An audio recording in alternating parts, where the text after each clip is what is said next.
right before I left for the bin Laden raid. No one, including my family, knew where we were going. And then you start thinking, okay, this is some serious Navy SEAL shit we're about to do. Fairly recently, there's been a claim saying that you overstated your role in the bin Laden raid. I'm not saying it's true. I'm saying that it's been stated. I filed a lawsuit recently because there's a group of guys that have basically been torturing my family for 2 years. This is about defamation of character. I'm a fraud. I'm a piece of shit. I'm a liar. I'm a grifter. I do nothing but money, blah, blah, blah. 2 years of this. Finally, fuck you. This has nothing to do with who killed bin Laden. Charlie Kirk was the forefront, was the face of the largest political movement, one of the largest in the history of this country, but to kill him. And then just with Erika Kirk saying, I forgive him. Well, that says guilt. I forgive him. I'd love to get your take. Very recently, U.S. operation capturing Maduro. Honest to God, Mike, I could not smack the smile off my face for a solid 48 hours. Just proud of those dudes. That was not to get Maduro. That is a change in geopolitics in the Western fucking hemisphere. What happened to Venezuela is crushing our enemies. Greenland's going to be the next good move.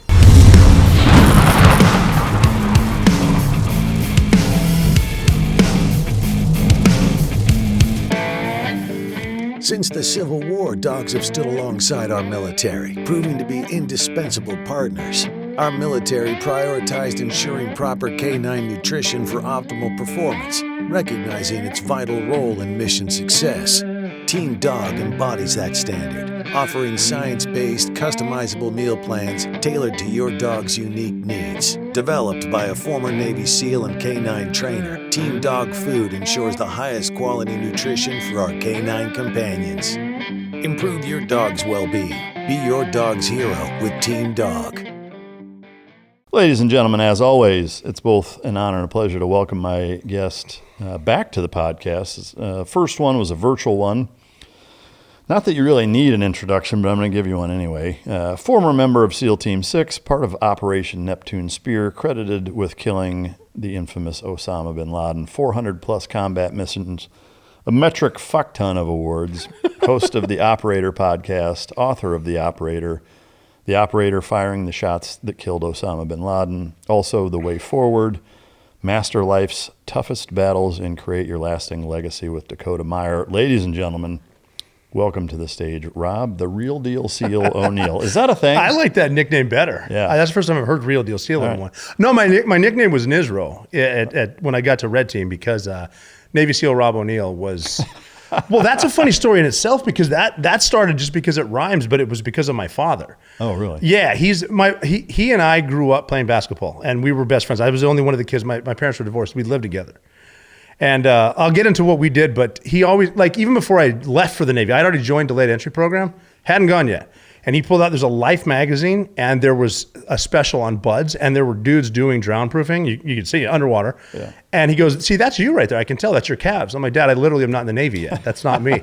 But he always assumes I'm somewhere. Yeah. And so when we were in buds, 208, we didn't catch. We found an oarfish on the beach in second phase. And an oarfish is a deep sea.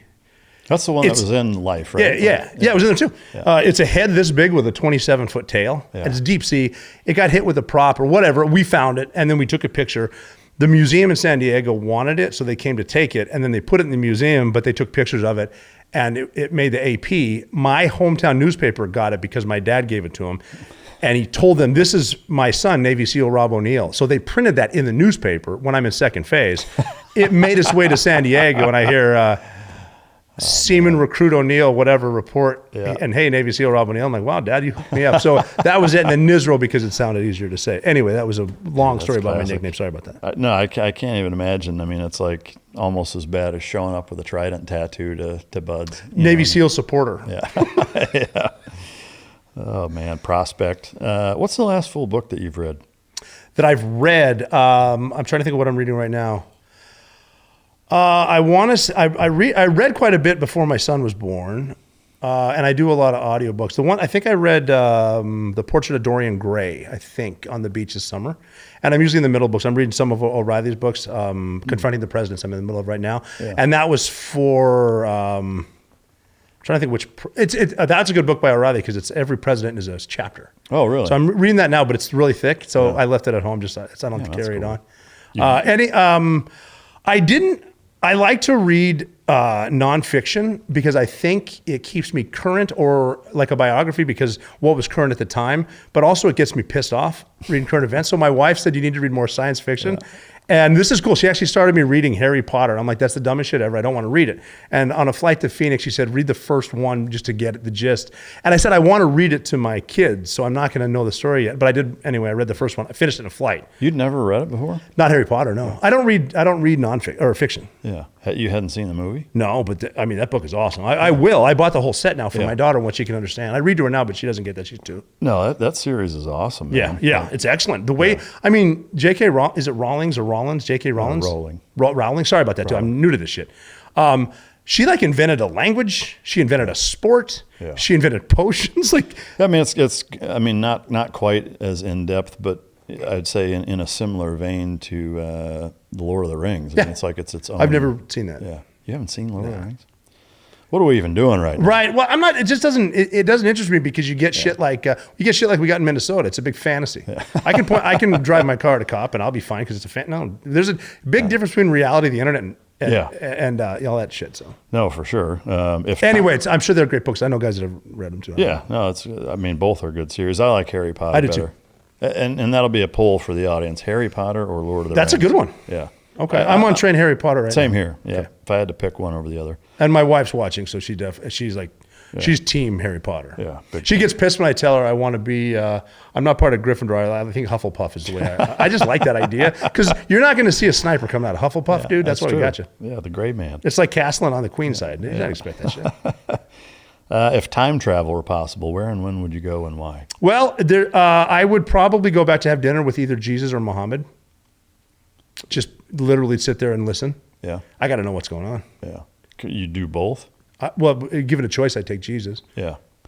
I agree. I mean, I would love to go back just like from if you want to call it a vibe check or just like see what kind of energy. Well, I mean, even imagine like coming back to Texas, like 1883. Yeah. Like, here's what it's like anything can kill you. Find your food. No one owes you anything. Everyone's trying to kill you. Yeah. Yeah. I mean, I don't think a lot of people, you got to figure people weren't taking hot showers 60 years ago. That was like a luxury. Yeah, I know it. Times have changed. Yeah, now it's like, I'm poor. Let me get my Escalade and bitch about it on my iPhone. Yeah, that Starbucks is taking too long. Capitalism's a motherfucker, isn't it? Do you have a favorite quote? Wherever you are, be there. Be present. I don't know who said that, but I use it a lot. I always say I don't know where to give credit for that. I think Michael Scott said that one. I think he said you miss 100% shots. 100% of the shots you don't take. That was Wayne Gretzky or Michael Scott. That's one of the Office. Yeah. What do you watch on flights? This is your interview. Sorry. I actually don't watch shit on flights. I'll typically read or listen to music. But I mean, I don't know. I don't have anything against it. I mean, usually like when I'm flying, it's for something. Like it's not usually for vacation or whatever, and so.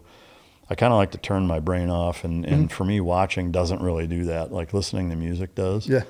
So I'd say 90% of the time I just listen to music and close my eyes. But that's a good way to let the time go too. Just it does. It's a good distraction too. Yeah. Plus, with good headphones, you can appreciate the talent of the people on each instrument. Do you play chess? I do. Yeah. Yeah. You? Oh yeah. Yeah. That's what I do on planes. Oh really? Yeah. I have a theory on. I just joined chess.com like a month ago. I know how to play, and then I play on like Duolingo and shit like that. Mm-hmm. I'm convinced that some people out there are using an iPad and their computer at the same time. Probably. Because like I'm losing to people. It might as well be Magnus himself playing me. Like there's no fucking way some dude in Romania knew how to counter that. Yeah. But it's chess a good game. Yeah, I went through Gary Kasparov's masterclass of chess. It's on there, which is pretty interesting. Wow. And it's actually a lot more elementary than I would have expected. Master the basics. Yeah, I mean, I met Gary Kasparov. Really? Yeah, at CNN. No shit. Yeah. What was he like? Just brilliant. He was kind of unassuming. Different political views than me. Yeah. Whatever. But I mean, I knew I learned to play chess a long time ago. So that was like a starstruck moment for me. Like it's not. I've met a lot of pro athletes and rock stars and stuff. That's fine. But and I'm not saying that's not cool to meet successful people anywhere. Yeah. Meeting a grandmaster like that. Yeah. Because I have a feeling that because chess is kind of popular again. The Queen's Gambit was a great show, but I think it's going to be like Jiu-Jitsu where you have the black belts from before UFC and jiu-jitsu, and then you have again, not talking shit about anybody. It's just more common. More people are grandmasters that aren't Gary Kasparov. Yeah. Well, I'm curious to get your take as, I guess, a fancier of the game. How much of it do you think is actual just raw intelligence versus learning technique and getting good at it? I think it would be the gist of it. I think you can memorize stuff.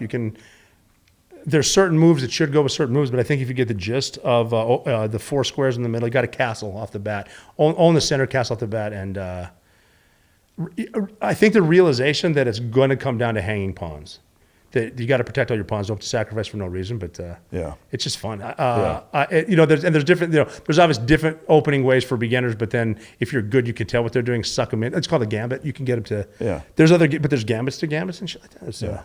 I love it. I mean, it's, I guess the thing I'm always curious about is there seems to be like a theory or a notion, maybe a reflection, generally speaking, from non-chess players or people who aren't serious about it or do it often at least, that assume that if you're good at chess that you must be fucking smart. And I think that helps. It does. I would say even similar to jiu-jitsu is that like being smart absolutely helps because you are thinking your way through things. But at the end of the day, training, consistency, discipline, technique, like that's going to trump raw talent. Yeah, and humility. Yeah. I love to lose at chess, especially when I get surprised with something. Yeah. Because it's like with chess, you either win or you learn. Yeah. Even if someone forces a stalemate, I learned something. I think even when you win, you learn. I mean, you can, yeah, but not as much as when you lose. When you lose, that's it. And like hitting the chessboard, whatever, or jiu-jitsu being a punk, it's like you got bested. You should be happy. Ask them why. Where'd you learn that, or what did I fuck up to make you? Yeah. Do you train jiu-jitsu regularly? Not anymore. Yeah. I did for a while, and then whatever excuses. No excuses are good. Just I can say anything. There's always time. I know that. Yeah. I think I was rolling too much with team guys and tired of breaking my fingers. Oh, I know it. Living where you live, maybe it's not even an option. Do you have an EDC? Do you have a go-to everyday carry pistol? Yes and no. I don't get into it's a tough spot where I live. Yeah. I'm pretty good with it. It's a pain in the ass to get it up there. Yeah. Worth getting. And it's almost one of those things like, in my position, even sometimes it's like, is it worth carrying just in case? Like I'd rather face the legality than judged by 12 than carried by 6. Yeah. It's easier in Texas than in New York. For sure. Mm-hmm. I think it's expected in Texas. Yeah, it should be. And that's why, Texas is wonderful. Yeah. I love it. Yeah. An armed society is not a joke.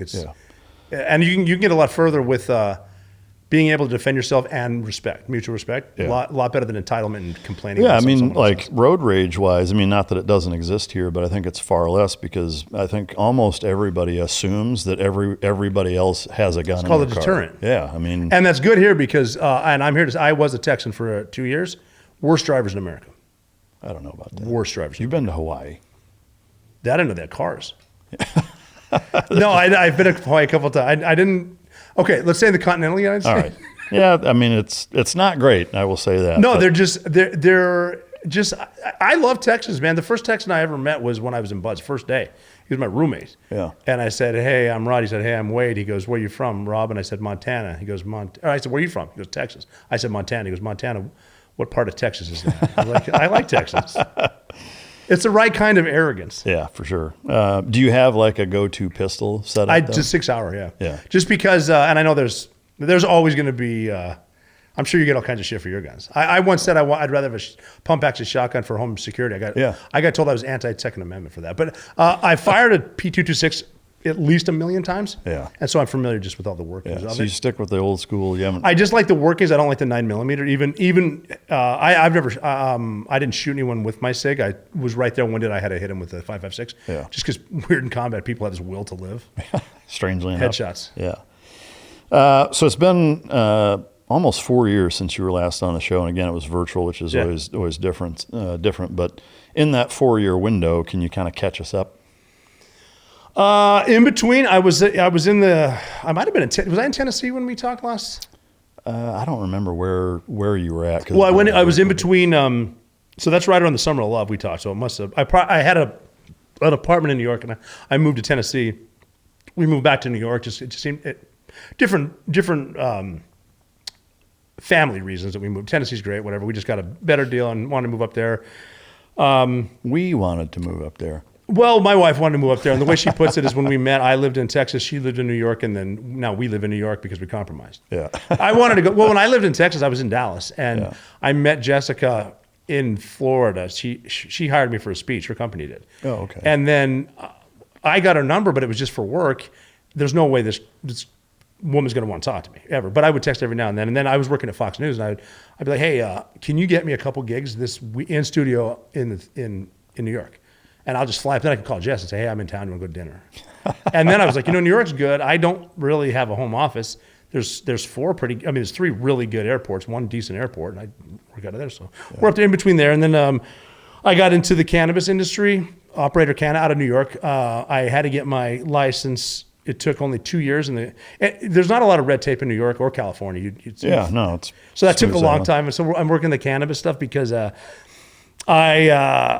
lot of veterans got sober. A lot of guys weren't, myself included, weren't having good times with alcohol, and there's got to be a different way. I did get into psychedelics for PTSD, and then I heard about cannabis. And a lot of my buddies that were getting sober, they left out one part.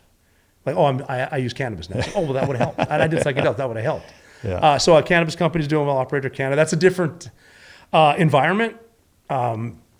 Just different, but it's pretty cool. I've been to pop-ups and been to big events in New York, and so that's fun. And then the Operator podcast is a good time. I have fun on there because I interview people. I'm getting into more interviews with my travel schedule. It's been just me, but I like the able to speak my piece to the camera, read some of the comments, and then adjust from there. Yeah. So that and we just started up a company called the Operators Collective, which will be keynote speeches, but we also have the ability to bring people for what I've noticed since 2012 when I got out in the private sector is companies like to get fireside chats or panels with operators. So like Dakota Meyer's one of my guys, Will Chesney, who was on the Bin Laden raid, and then we've got other SEALs, some civilians. And just for, like if I was requested for a speech, I can't make it. One of my guys, if you're interested, can. Yeah. And it's just, and then we're offering, we got black belts in Jiu-Jitsu, we've got Navy SEALs. We can teach some sort of leadership, team building for a day. We're just kind of expanding it right now. We've got our first major press event next month. Oh, that's cool. Yeah, it's been busy, and then with the family, it's like you get to a point. I've got college-age kids and a new family. It's like before I had to go to war. Now I can spend as much time with my kids as I can. Yeah, I mean that's what it's all about. I think it's what it's all about. Yeah, that's what it's all about. Is your family, your close community, your local government, your city, your state, and then maybe if I'm interested, someone in another state. Yeah, yeah. You mentioned psychedelic stuff. Did you go through the whole Ibogaine ayahuasca? 3 times. Yeah, 3 times. I didn't do ayahuasca. Okay. I've done Ibogaine 3 times. I've done DMT, 5-MeO, and the synthetic probably 15 to 20 times. Oh, wow. Psilocybin, MDMA, stuff like that. The best for me is Ibogaine. It's different. Have you done it? I have not. I've not done different. any of them. Yeah. I'd recommend it to everybody. Not just vets, everybody. Yeah. It's not I went through Veterans Exploring Treatment Solutions, vets, with Marcus Capone, Amber Capone. Yeah. Phenomenal, by the way, I'm sure. And then Ambio Life Sciences out of Tijuana, which is where they partner with the vets. And I think vets does the scholarships. But it's an interesting, the way the vet sets it up, which is perfect. And Trevor Miller runs Ambio down there. I mean, it's awesome because they have these chefs there that I think they stole from Michelin star restaurants in Mexico, and they gave them an open kitchen, open menu. We're not going to, so you eat like a king the whole time. Oh, really? Yes. That's the first thing you do is eat. Then you go the first day, so it'd be a Tuesday. You do the sweat lodge, which you go to this teepee that feels as hot and as stone as a really good pizza oven, and then you get inside it. And I think it's about 200 degrees, maybe higher. And you do all 4 seasons. So 4 sessions, about 15 minutes apiece. And it's hot, you chant, and if you talk about it right now, it sounds like something sort of foolish, but when you're in the moment, like we had a dude in there, I didn't know who he was, didn't speak English, spoke Spanish, had black hair down to his ass. And we're in there just, you can't see, it's pitch black, it's hot, you're chanting in different languages. He was over there screaming. I wouldn't have been surprised if the 6 of us came out and he was there holding one of our hearts and eating it. But it's there to sweat it all out at first. You get an IV. The next day, you wake up, have a great dinner, get a workout, do whatever. Do Ibogaine that night. And then Ibogaine is about it's in your system about 50 hours. You do a peak of it about 10 to 11, 12 hours. And it starts off, it opens up your mind. You just start seeing things that you might not remember from your past, traumatic or not, but stuff you just have sort of suppressed. And I think it takes, like even when you're sitting there, because the way you do it is you sit in a room about this size. We went in 2 of my times with 5 total veterans, special operators. So you got a bed and a bed and a bed and a bed. And there's mirrors at the foot of each bed. And there's like feathers and a candle and a rattle and a mirror, and you're listening to music. And it's just kind of, you sit there, you take your pills when the sun's going down outside, and you do a fire ceremony. Like you write down what you're here for, what you're getting rid of, what you want to talk about. I wrote down that I would see a demon every time I went under. I want to know who you are, what your name is, what do you want with me, and I'm going to say goodbye to this. And you burn that. You took your 2 red pills, which is on purpose, because if you take the red pills, you're going to see the truth. Yeah. And it takes about an hour to hit you. Some guys, 15 minutes. But you kind of just milling about. It's beautiful because you're looking at the Pacific Ocean. The Coronado Islands are right there. The sun just set. And you're like, yeah, this is it. And I knew what I was getting into. Other guys are a little nervous because they hear horror stories, because you're going to go through an experience. And it's in your mind, so it's however you want to take it. If you want to be terrified, it's going to be terrified. If you want to go in there submissive, like I'm willing. And I go in thankful, like thanks. But I did go in there, I want to see that demon again. And like I was sitting there, there was a guy from Delta next to me, and he went back. That's cool. And I'm here, and other guys are doing whatever. And I was looking at myself in the mirror the last time, and I'm kind of shaking it. And I'm like, I'm not laying down until this starts. I'm serious about this, because I went down there to quit drinking, and I want to know what this demon's name is. And finally, like other guys are there, my reflection is looking at me, and it goes, we're going to stay here staring at each other till we realize one of us is the problem. My reflection. Really? So I'm like, all right, now it's time to lay back, because that's happening. But your mind takes a snapshot of the room, because even when you put your mask on, so you're wearing a mask, not over your mouth, over your eyes, and you hear the loud music. But when I lay down, you can see through your mask. So I know everything here. So my mind's telling me what it should have been. I lean over, and I'm having a conversation with this dude from Delta. I'm bullshitting with him for 15 minutes or whatever. And I go to raise my mask to get more serious. He's asleep looking the other way. Like I'm talking to nothing. And it's trippy. And you just do stuff like that, and it shows you things. And if you're just willing to listen, it shows you, but it's also your mind. So if you want to get more creative with the violence, you can, and it will. And you can see it. That's where it gets scary, but you're conscious.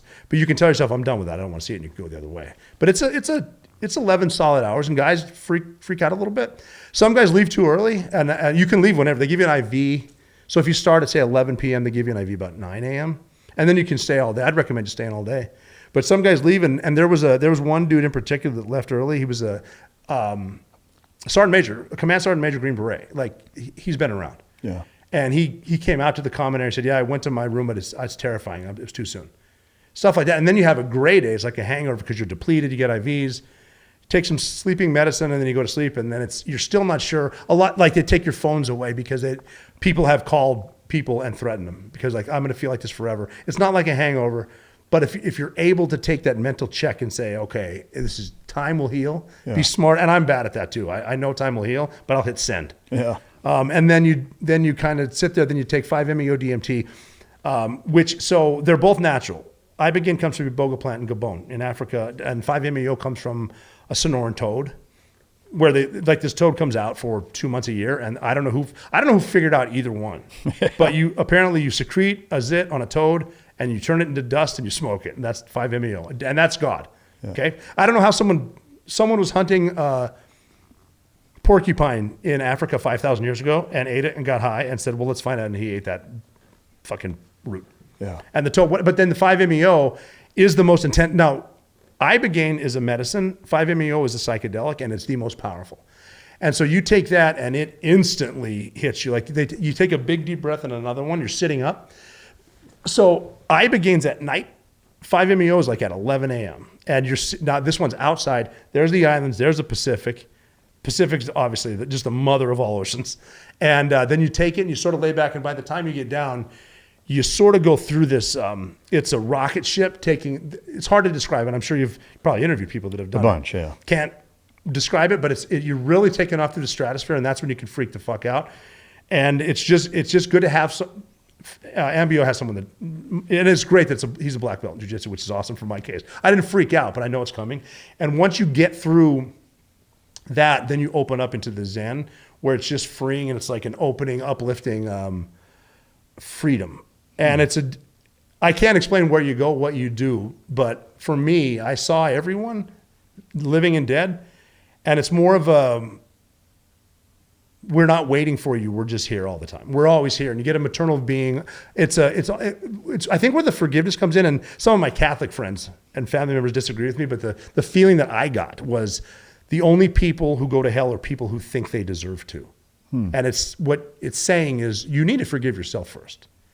We've all done bad shit, and so it's almost like you need to learn to forgive yourself to the point of, if I told you what I just thought of and I'm forgiving myself for, I would be embarrassed I told you. Forgive yourself to that point, and then you can enjoy right now. It's not like, even with kids right now, it's not like, geez, when you just get this part figured out and then we can get this out. No, you're in the moment.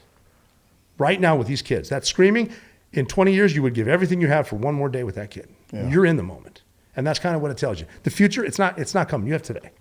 So you've done that process 3 times? Yeah, I had some shit in my head. Yeah. Were all 3 disparately different, or were they similar? Completely different. The first one, I didn't know what I was doing, and I went by myself. And they had a house where Ibogaine cures everything.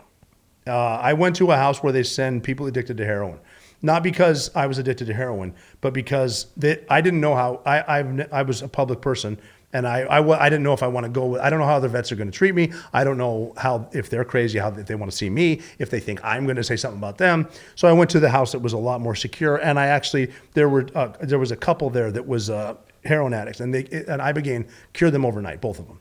And the woman that was there even said something along the lines of, "Well, I didn't have any visions," and they said, "Yeah, but are you dope sick?" No, well then it worked. So I mean, people who, in any other circumstance, if they quit doing that cold turkey, would have god-awful withdrawals. Yeah.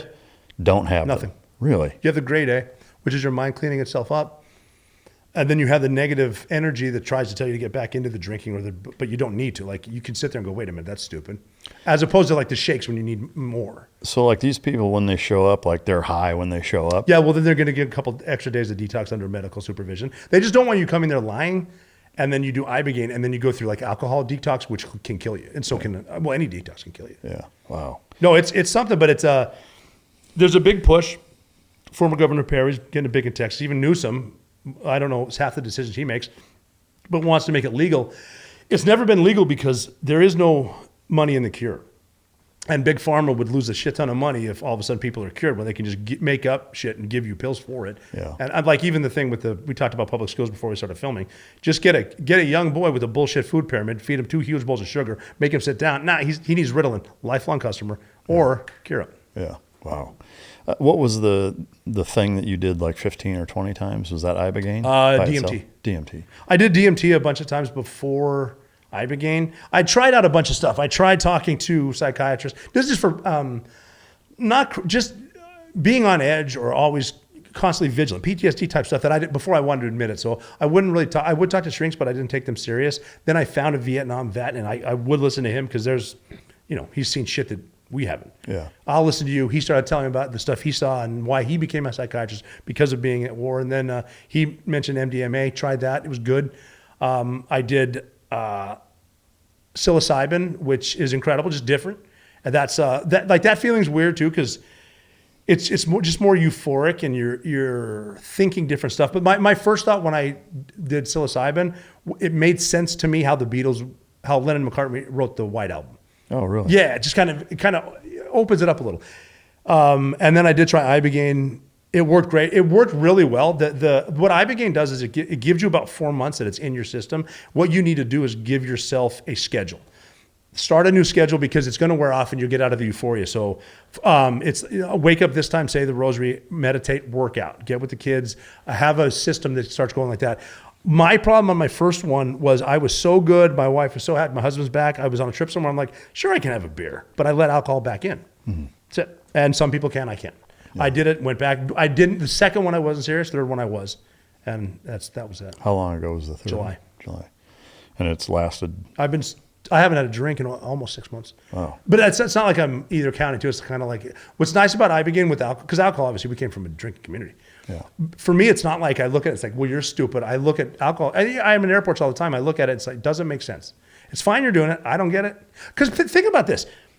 And again, just think if they try with all the new shit coming out, everything from stuff in a jar to this will make you magic to this wearing this bracelet. Imagine if someone tried to sell alcohol right now, like you never heard of it, booze. Okay, I got this shit. You want in? Tastes like shit no matter what you do with it. It makes you puke a lot. It'll ruin your family, and tomorrow's ruined. Who's in? Yeah. No, I agree. I mean, of all things that are consumed at a high level, like it's far and away the worst thing, and it's legal. I mean, it's crazy. Well, it's legal for a reason too. Yeah. I mean, yeah, just well, like, I mean, it's why we're fighting about a woman getting shot in Minnesota instead of thinking about the potential new, what's the new relationship with getting rid of NATO, maybe partnering with Russia and China. What if that's an option? Yeah. Outside the box type shit. Like, Trump's not crazy about NATO. Well, wait a minute, someone got shot. Let's all yell about that. Yeah. While the World Economic Forum is freaking out about this. Well, I mean, how much do you think that, though, switching gears obviously quickly, is more about trying to remove the focus, the hyper focus on fraud in that same area? Everything is. Yeah, I mean, to me, that seems like the natural scapegoat. Minnesota has not voted for a Republican governor since Nixon. When hasn't voted Republican, since Nixon, but, for president, sorry about that. Hasn't voted for a presidential candidate since Nixon. When Ronald Reagan won 49 states, he lost Minnesota. Tim Walz is running in a blue state, was the vice presidential candidate for the Democrats. You can't beat me. I'm not going anywhere, but I'm dropping the fuck out of this race because I'm so corrupt. Yeah. Yes, they're distracting from corruption too. Yeah. I mean, it's blatant. That Minnesota's wait until they get to California. Look what they're finding everywhere. Everywhere Somalians who allegedly, according to the mayor of Boston, built fucking Boston. You ever notice this group of people with a very, very low IQ who are famous worldwide for piracy are a fucking problem here? Yeah. And Democrats love them. Why? Because that's their goddamn base. Yeah. You mentioned thinking out of the box with getting rid of or leaving NATO and banding with Russia and China. I'm just saying, what if? I'm not saying I've heard anything, but gotcha. Why would, look at NATO. Okay, we want Greenland. If you're looking to get stronger, move better, and actually build real-world capability, not influencer nonsense, I launched a new Navy SEAL-style fitness app that gives you workouts built on the training foundation I used in the teams and as a BUDS instructor. Functional strength, conditioning, mobility, and a simple, repeatable program that fits into your normal life. Check it out. Link is in the description, and let's get to work. We need to have Greenland. It's Dutch owned, right? Is it? Yeah. Yeah, but or it's Denmark. Denmark, sorry. Yeah. That gets confusing in that part of the world. It's Danish, not Dutch. But I'm going to write this down. I'm going to get shit for this. But like NATO, what's the agreement? 3% GDP was at the forming of NATO to avoid confrontation with Russia. They weren't paying it until Trump just came back in. Yeah. And what are we going to? Okay, Europe says we're not taking Greenland. First of all, we're not going to invade Greenland. But since World War II and Hitler was smart enough to know he needed Greenland, we put bases there to defend it. And there was some sort of weird treaty that now Denmark owns it. Fine. But I mean, we take Venezuela. What happened in Venezuela is crushing our enemies. Russia and China are reeling. Iran's about to be done with the radical Muslim. They would be, except our media won't talk about it. For some reason, the left is also in love with Iran, which is weird. It's really because weird. You get killed for being gay and you get killed for showing your hair as a woman. But fuck women's rights. We're pro-Iran because Trump wants them out. Yeah, I mean, I'm going to a lot of different places, Joe. I'm sorry about that. Let's. Well, no, I mean, but I mean, they're we've kind always of all done it. connected. We've always been with NATO. Okay, fine. Why don't we partner with the two other superpowers? Yeah. Just saying, outside the box. I don't really understand the Greenland thing, frankly. I don't get the hard push for, or I guess the rhetoric of saying like, we're going to take this one way or another. Like, I think that's a mistake. I think it's the way he talks. Well, agreed. I mean, I think his best foot forward would be to give his phone to somebody else and just not say anything. Well, I mean, if he had the opportunity of a third term, we could wait it out until the radical Muslims take over Europe, and then we'll need to take Greenland. Yeah. We can just let Europe do their thing that hasn't been working. Would you be in favor of a third term? I don't no, because it's unconstitutional. Agreed. And I mean, the fabric of the country is it's not as bad as you think. It's being pushed by the left on social media and the regular media. If you get out in the real world like we do, the country's okay. Yeah, no, I agree. But I think he's a lot of buttons are getting pushed and they're getting magnified by the media and just taking Greenland or doing the third term is a bad move. But if you can get a dose of reality into some of the voters, it makes sense. And if he wanted to, we've heard it before, but I mean, J.D. Vance can win the presidency. Trump can be his vice president. J.D. Vance quits. Trump's president. He can do that. That'll cause a civil war. But yeah, to me, I don't see any benefit in trying for a third term or trying to circumvent the system. I think 2 terms for any president is a good metric, and one that we've the problem is we don't with. really have a wild card that could come in and take it, because it's always been the system. It's always been. It was what do we got? Reagan, Bush, Clinton, Bush, and then we're supposed to have Clinton, but Barack Obama came in, and then it's supposed to be Clinton against Jeb Bush, but then we get Trump. Is J.D. Vance going to be, is he going to be more Trump, or is he going to go back into the deep state? Because the deep state's a lot deeper than people realize. Yeah. I mean, is that something that you've seen evidence of, like in your own personal life, deep state wise? Yeah. I mean, I go to Wells Fargo like once a week. That's part of the deep state. The deep state's the banks. Can you tell us more about that? Yeah, the Federal Reserve. You think it's federal?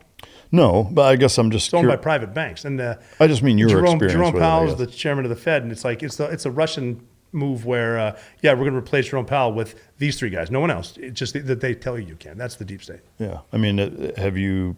I guess with your own personal experience, though, I mean, like, have you seen evidence of it in a way that? Oh, sorry, I thought we just okay. Well, that I guess that you could pinpoint and say, yeah, I saw examples of it personally. 2020 election? Yeah. Like you personally, though? I mean. I went to vote in New York for the 2024 election, and there were dudes outside screaming, no IDs, no IDs, no IDs. I mean, that's the deep state. Yeah. You think every American should want an ID for voting? Yeah, to me, it's baffling that isn't a pretty overwhelmingly agreed upon thing. Right there. Here's what I would ask, though, is like the motivation. Like, what do you think the singular, if there is a singular motivation? Power. But in like at all costs? Personal power at all costs. Because to me, there's a bit of a almost not hypocrisy, but a counterintuitiveness, I guess, where power at all cost, if the cost is such that power means nothing because you've completely destroyed the country, then what good does it do to be the ruler of ashes? Probably the island you own.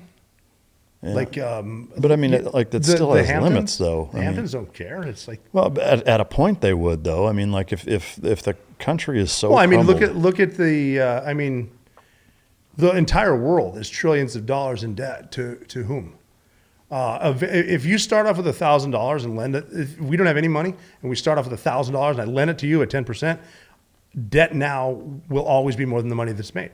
So it's going to collapse. It's a question of what we do about it. The monetary, like the dollar right now we signed a deal somewhere along the lines that this dollar that I have right now will continually decrease, devalue, no matter what. Yeah. Why do we have that system? Yeah, I mean, it's just going to. I don't know what happens after collapse. There's been resets before. Yeah, I'm curious. Like with your time at Fox News, have you been privy to any rumblings, discussions, backroom talks, et cetera, where you saw things that surprised you in that way?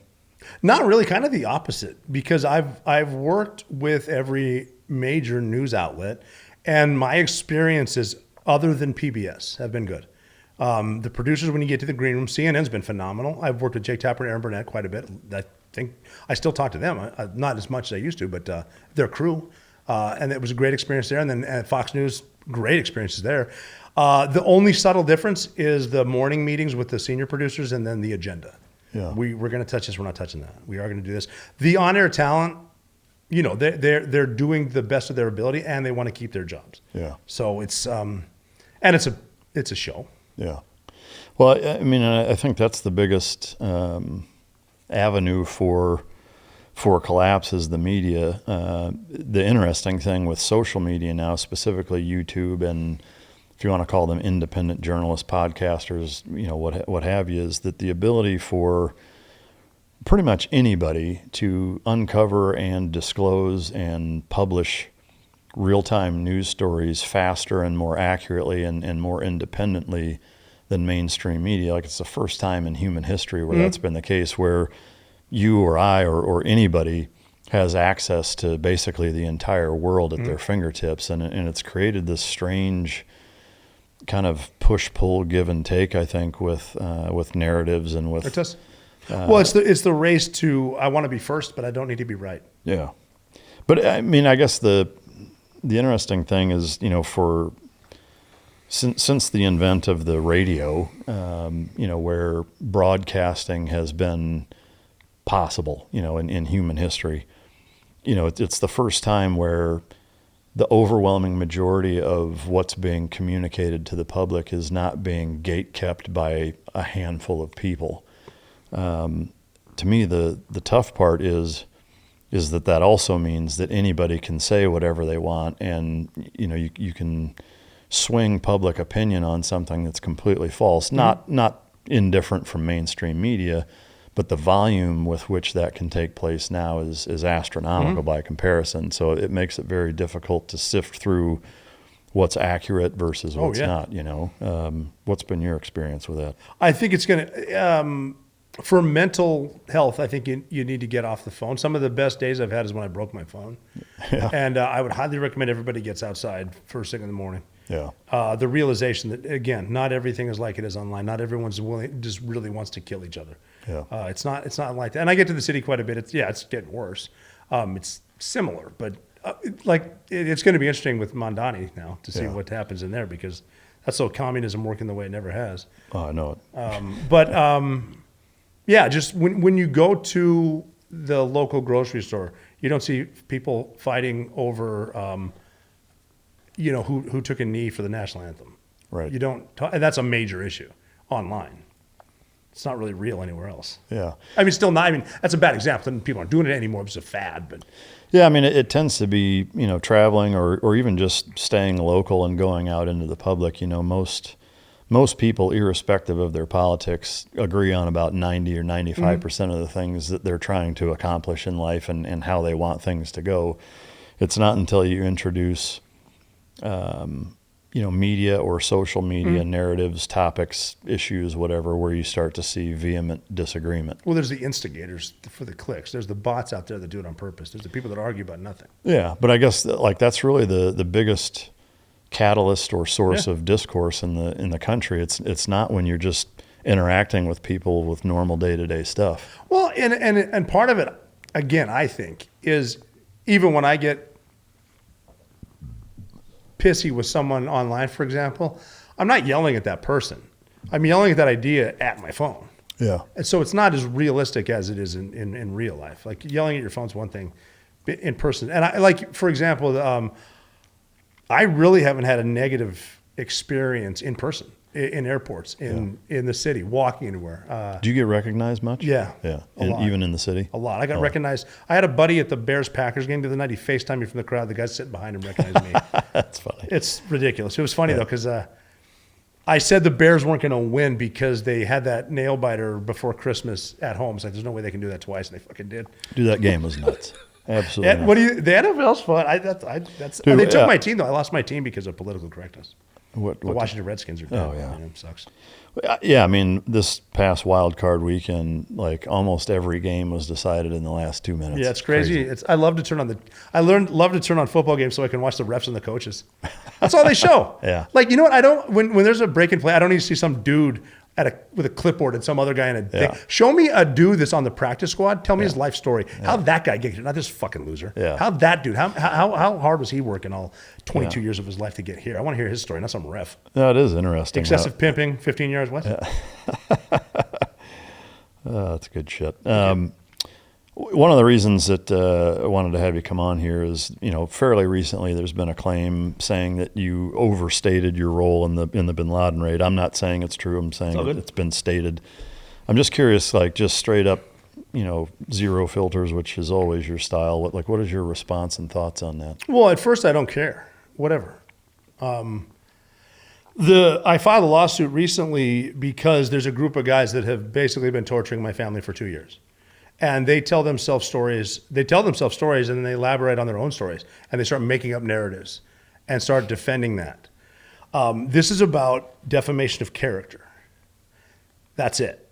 This is about my daughters who grew up with me. I had one of my daughters on my birthday, Good Friday, April 10, 2009, in her preschool classroom. I was giving her cookies and smiley face cupcakes. I got a page that Captain Richard Phillips had been taken by Somali pirates. You're going to get him now on my birthday. Gave her a kiss and left.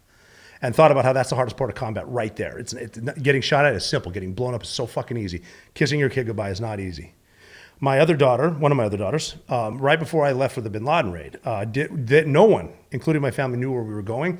I had to tell a 3-year-old I'm going to leave knowing I'm going to die. This is a one-way fucking mission. I'm going with 22 of my best friends. Can't tell her, though. I got to leave. Well, wait, Dad. She ran upstairs, grabbed her Hello Kitty carry-on, Mr. Elephant and a pillow, and said, you're taking me on vacation when you get back. That's hard. These girls know my story, and they're very proud of me. And now they're in college. They get to hear I'm a fraud. I'm a piece of shit. I'm a liar. I'm a grifter. I do nothing but money, blah, blah, blah. 2 years of this. Finally, fuck you. I'm going to sue you because you are defaming my character. This has nothing to do with who killed bin Laden. Having said that, I have never overstated what I did. I've told nothing but the truth. Where do you think the backlash and the controversy is coming from all of the sudden? Bissonnette. But I guess in that same vein, though, and we'll get to, I guess, him and that part of it in a minute. But to me, one thing that I find both equally strange and fascinating is well over a decade later, like now all of a sudden, like why now? Well, again, with people on the back burner that are just trying to rile shit up for their own personal gain. This podcast just started doing it. I was at my mom's house 2 years ago, and I saw it. I saw them bashing me, and and I was drinking at the time, so more of it like, I don't even know you, dude. What the fuck is this crap? Shouldn't have given him any acknowledgement at all. It just started up, and I don't know if the guy behind the scenes is trying to make up some of the $7 million he lost for a book he wrote and got sued and lost that wasn't legit. I don't know if it's I don't even know the other. A lot of guys went to captain's mast because of him. A lot of guys got screwed over because of him. I don't know if he's trying to make money, but that's the easiest way because I've got a following. Maybe. The dudes on it, even if they were a tier 1 unit, were probably 70 to 100 miles away from when it happened. Weren't good enough to be considered for the mission. Were never asked. They just have an idea because someone put it in their head. That's all that happened here. And they defamed. Like I said, they make stuff up. Somehow I went from being the 2 man behind 1 man to the number 4 man. There's some guy that wasn't even there. If you see, Biss was on Sean Wright, didn't even mention me. By the way, I don't go on podcasts with my attorneys. Here I am. Here's what happened. I've told the same story over and over. He doesn't like it. I mean, the whole thing started when we got back from the bin Laden raid. I went down to JSOC. We got back. It's a whole big thing. We're not on deployment. I went to JSOC. I want to get away from the assault team, get a TAD, put in my warrant officer package. I'm going to stay in the Navy for 30 years. That gave him an opportunity to start the counter intel. Started going into my Master Chief's office. My Master Chief would call me. He's like, a very respected team leader's been saying this. It's like, I don't know who, but why would they do that? And then I started hearing I signed a book deal for $17 million. And I'm like, well, I don't know much about book deals. I'm still in the Navy. I know you can't sign one in the Navy. I don't think even presidents get $17 million. So then I had a conversation. Extortion 17 goes down. That's not good for anything. That's the worst. Went from killing bin Laden to extortion, the highest highlights of the SEAL teams to the lowest lows.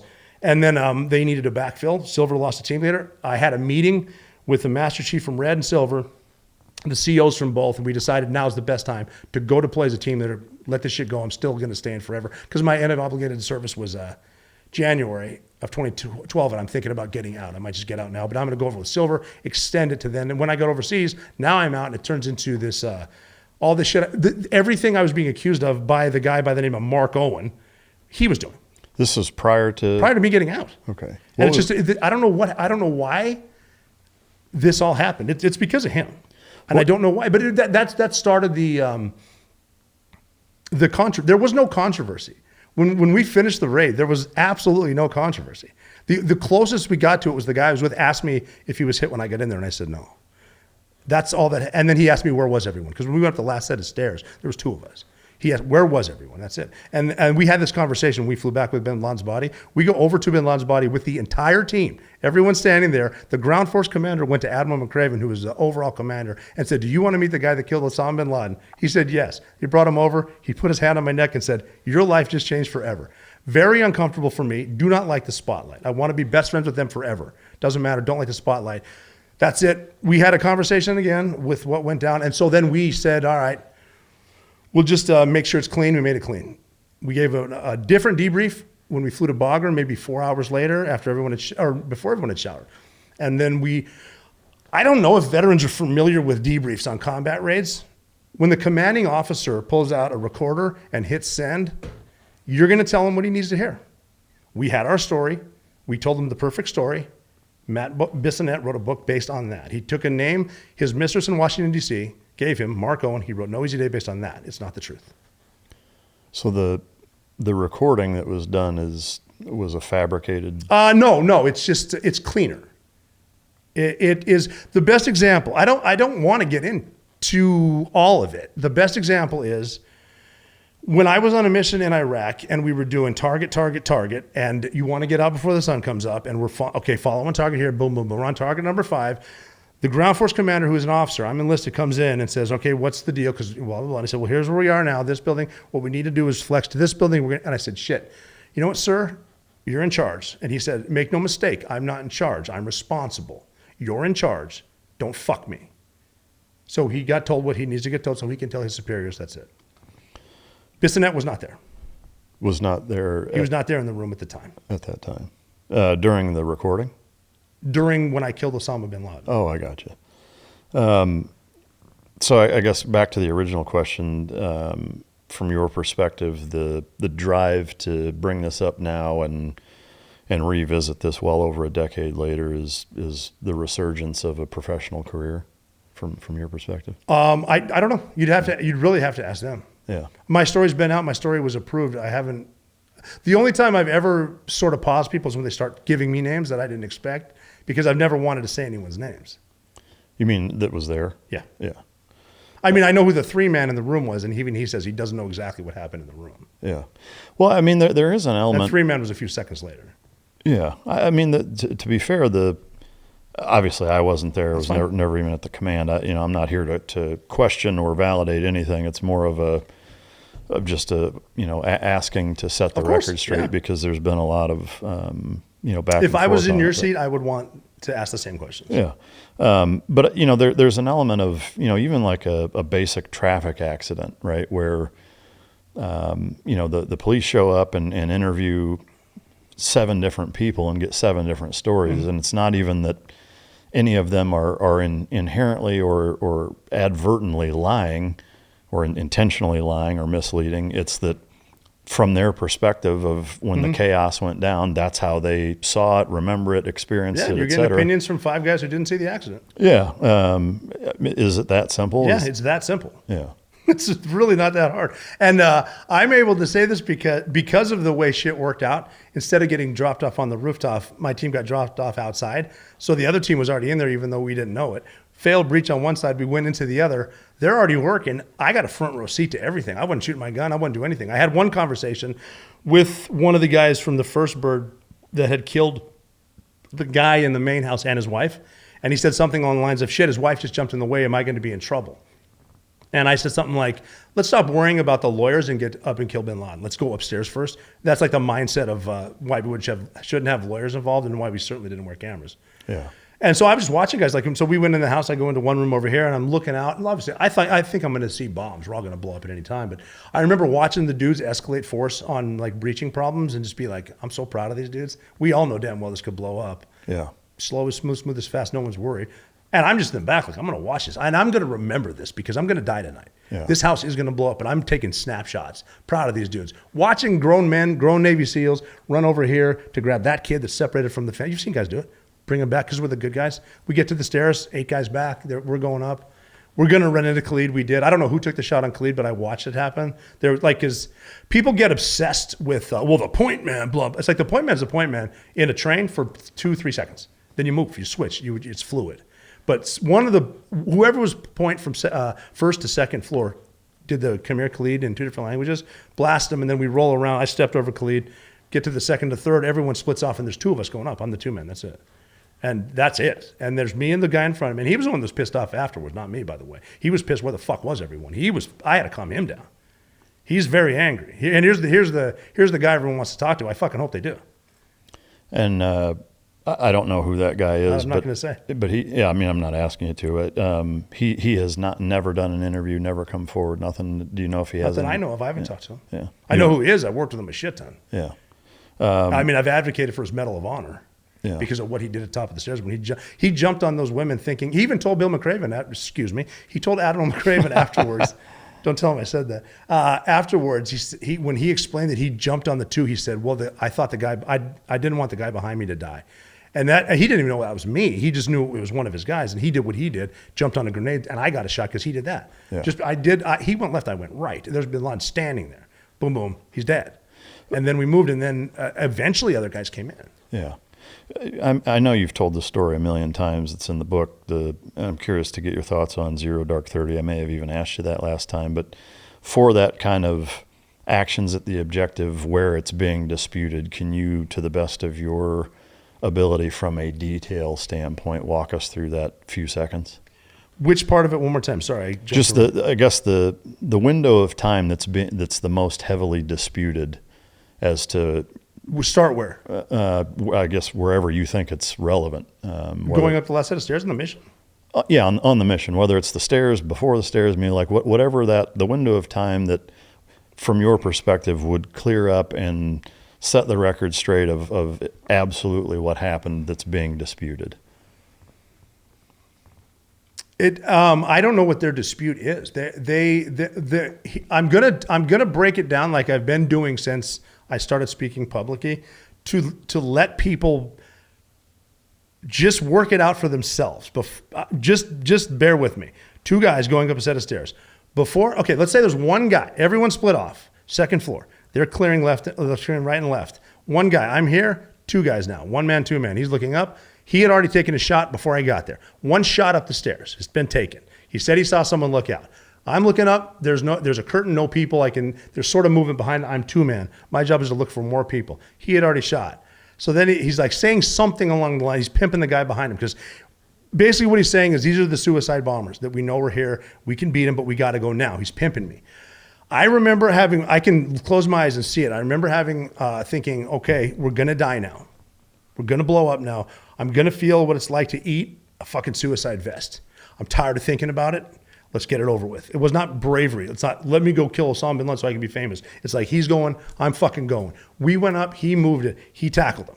I turned, there he is standing there with them all. I shot him twice, shot him again, moved them all. The point man's over here somewhere. When you talk to guys like Peter Bergen, who wrote Manhunt, the blood spatter is on the ceiling where I said I took the shot. Peter Bergen admits that. Bin Laden is dead at the foot of the bed. Amal bin Laden had been hit in the leg. If bin Laden had been hit in the head on the stairs, if you've seen people ever get killed or shot in the head, they go like this, right dead. Bin Laden managed to get back inside the room and died at the foot of the bed. Does a guy with a headshot do that? No. Was his wife hit? Yes. Someone took a shot before I got there. I went in, killed bin Laden. She was shot. We better come up with something. We give a debrief. No Easy Day comes out. The guy that wrote No Easy Day did not see what happened in that room. The guy behind us, number 3 man, I know who he is, did not see what happened in that room. I saw it. The guy in front of me saw it. We know the truth. Is there any is there any understanding from your end that the number 1 guy will ever tell his side of the story? I hope he does. Yeah. Have you talked to him? No. He doesn't want, I don't think he wants to. Yeah. And I hate that there's attention on him. I purposely went a long time without even saying anything. I would say the point man. He was the point man for that time. Yeah. Did you watch the interview on Sean's show with Matt? I saw highlights. Yeah. I didn't see all of it. What's the biggest heartburn? I'm not in the story. Yeah. That's not heartburn. Yeah. It's just like, okay. Or I guess dispute. Okay, everyone can pretty much admit I was on the team. Everyone could pretty much admit I was in the room. Everyone could pretty much admit the debrief that's recorded will say I was the 2 man. All of a sudden, I'm like the 4 man maybe, and I came in spraying like fucking Rambo. Yeah. And then I wrote a book because there is no dispute. Yeah. Remember we talked about the bullshit noise that the lefties come out and start spinning up? That's what this is. It's nothing. Have you talked to Matt? No. I'd like to. When was the last time you talked to him? I have an email from him. He asked me what happened in the room. Like 10 years ago? Yeah, like before. I think just after No Easy Day came out. I didn't know he was writing a book. Oh, I have that email that said something like, if this happened, why? That's like, well, if you were there, why are you asking? Yeah. When No Easy Day came out, did you read it? I did. What were your initial thoughts? Well, at the time, I wasn't sure still of what his problem was with me. So I read it. It made sense to what we said. So it mirrored the recording that you guys pushed. It mirrored the top story. Yeah. We had a cover. We had the top story covered. Was the decision to write The Operator in response? No, not at all. No, the decision to write The Operator was when I went to the 9/11 Memorial Museum in Manhattan, which if listeners haven't seen, go. For just the chronological order and all the bullshit accounts of what really happened on 9/11. It actually happened like there. Yeah. People jumped out of the buildings. Firefighters were killed and first responders, Port Authority police died. It's worth seeing it. But when I went up there, one of my first jobs after the Navy was in D.C. I worked with Potomac Partners, a guy named Erika Kirk who runs the place. And he introduced me to Carolyn Maloney, who's a Democrat congresswoman from New York. She represents that district and thought I should donate something from the museum. And she's a congresswoman, by the way, and they don't normally ask people who are frauds to donate anything to a museum that'll be there forever. So I donated and they're in the know. They've seen the pictures. I donated the shirt that I wore and a flag, which is kind of funny because I wore it and then I washed it and like put it in a kit bag and gave it to him. Then when we go up to give it to him, I saw it on a desk. I'm like, oh, there it is. And they're like, oh, don't touch white gloves. I'm like, all right. But anyway, we donated that. And then after I gave the donation, I came into a room and there were 30, 35 people that all had lost loved ones on 9/11. And so this would have been 2013, maybe 2012. And she asked me to tell them the story. And I'd done public speeches, but I never mentioned bin Laden. I would talk more about high-performance teams and why we were good and how it's applicable. She asked me to tell the bin Laden story, which I was uncomfortable with and never done it in public other than with military guys. And so I told, even with my speaking agency, I didn't tell them. I told them the story. And just the responses, they lost loved ones, the worst day of their lives, and nothing's going to... Well, I had a woman tell me that there will never be closure, but this helps with the healing process to put a no-shit face and a real name with someone that was actually there. Yeah. And I had one dude that brought his grandson, his son had died as a result of 9/11, and he said, my grandson always asked me, why did God do this? And I always tell him, God didn't do this, the devil did this, and you, sir, killed the devil. And it was just not comfortable to hear, but if I can help 33 people, I can probably help 350,000 people. Yeah. So I kept a journal because of my dad, who said I remember I first checked into Bud's and I heard two dudes yelling from the top of one barracks to the other. They just finished the 5.5 and they were yelling about it. I'm like, holy crap, I'm here. And my dad said, you need to write a journal because someone's going to want to read your book. And I'm like, who the fuck would want to read my book? But I kept the journal. And then after that, I just submitted it. I got with an editor and we helped edit my grammar, submitted it to the Pentagon, and in 6 months it was approved. So that's very important if you're going to write a book, which you know. When your book came out, was there any conflict with Matt or anything? No, I didn't. No, yeah, I didn't hear from him. And when you submit a book, as you know, you submit it to a certain part at the Pentagon, and then they read it, and any part of the government that could potentially have something classified, they give them a transcript. Yeah. And then they read it, and if they see something, they give it. So it went through the whole process, and they took out 2 or 3 names. Not names, but like names of things. Yeah.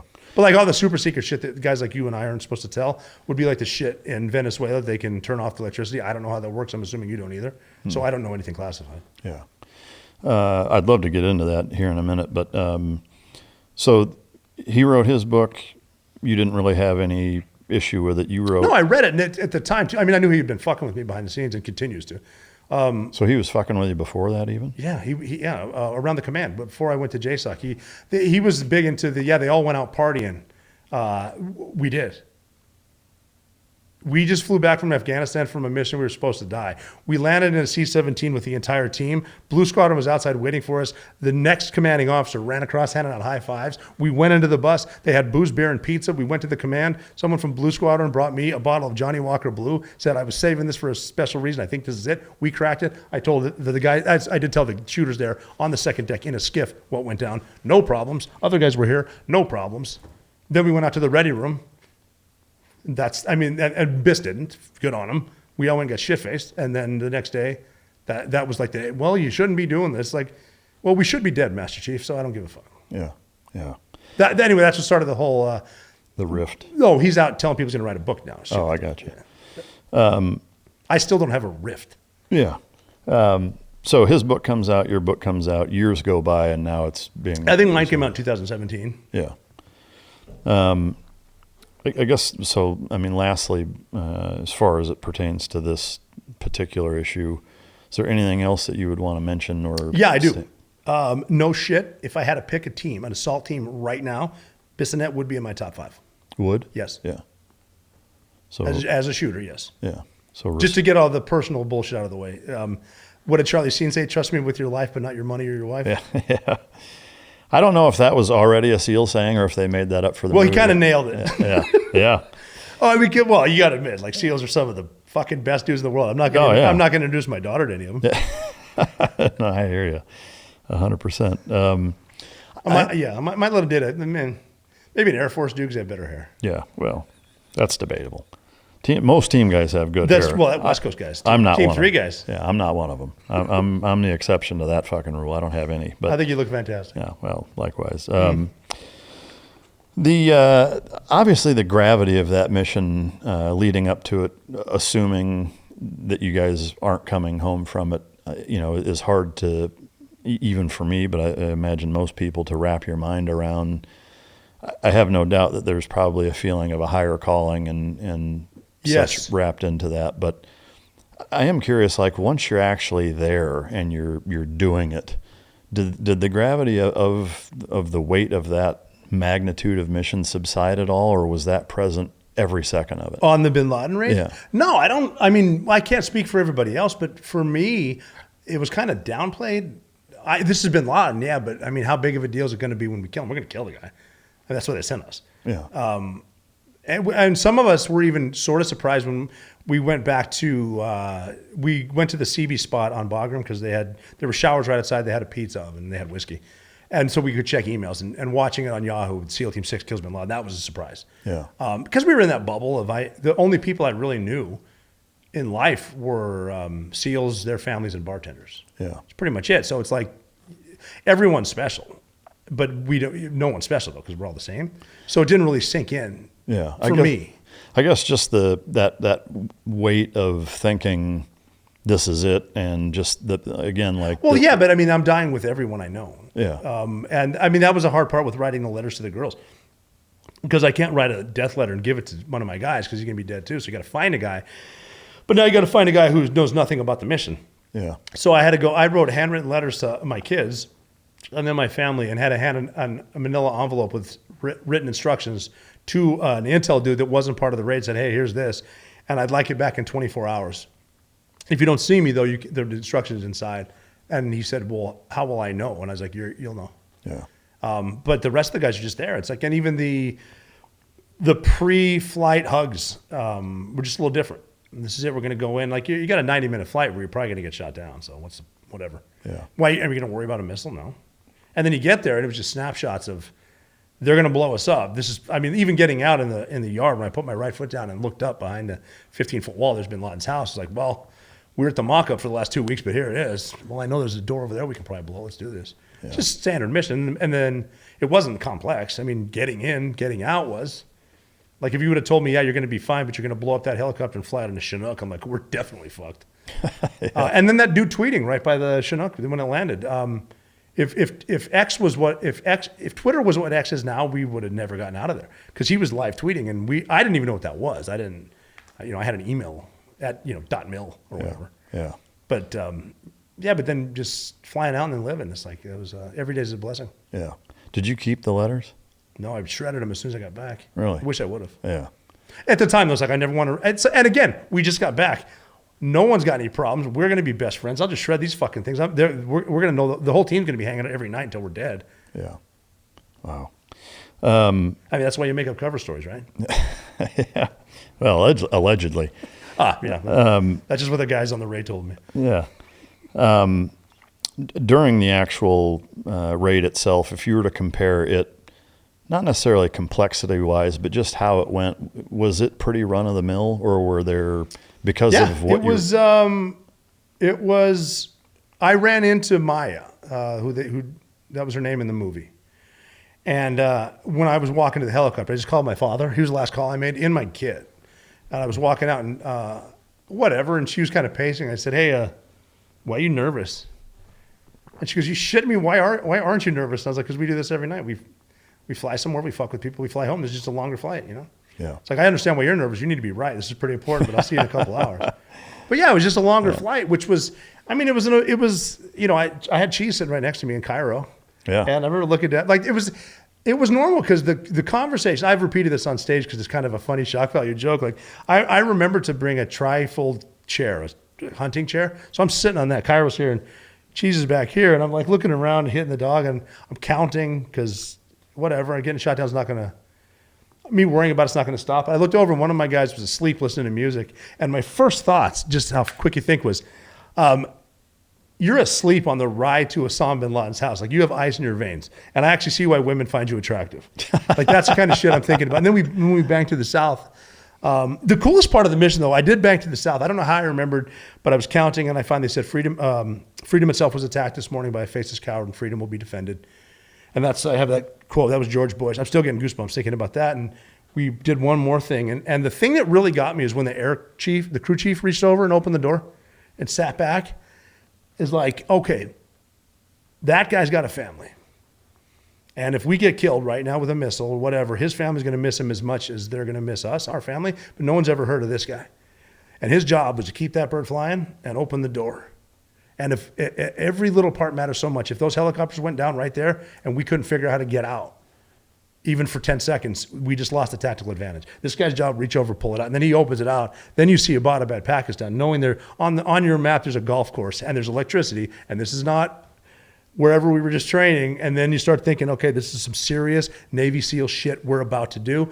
And then all hell breaks loose, and all of a sudden you're carrying a bottle of piss that you forgot was in your cargo pocket because you didn't want to use one of the diapers they handed me. The same reason I didn't want to use the quad nods, because I've never used the quad nods. I know where this fucking battery goes. I'm not starting on a HAHO or the Bin Laden raid. I'll stick with these. I've never used this little diaper. I'm going to piss in a bottle. I'll throw it when I get there. But because we landed in the front yard, I carried a bottle of piss when I killed Bin Laden. Weird shit just happens. And I don't think you remember little details like that if you're lying. Yeah. Yeah. Man, that's fascinating. Yeah, isn't that crazy that the piss bottle? Yeah. I almost thought about keeping. You know what pisses me off too, is the Captain Phillips jump. I was the lead jumper for that. You know, on a water jump, pull it and throw your ripcord. Should have kept that. Yeah. Imagine the jump for Captain Phillips. We had a dude for a Rolex. Dan Corbett, Dirty Dan Corbett, wrote American Mercenary. Yeah, he's been on here. Yeah, how awesome is it? Yeah. Probably the coolest SEAL I know. Yeah. But he was wearing a Rolex, and I think he was 25, the youngest guy at SEAL Team 6. I was the lead jumper, and I don't mean to keep saying that. Sorry, I'm not one of those. Did I mention I was a sniper?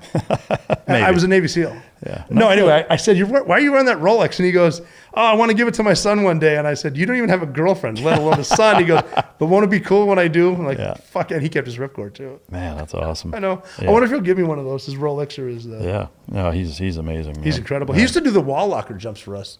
We go out and do...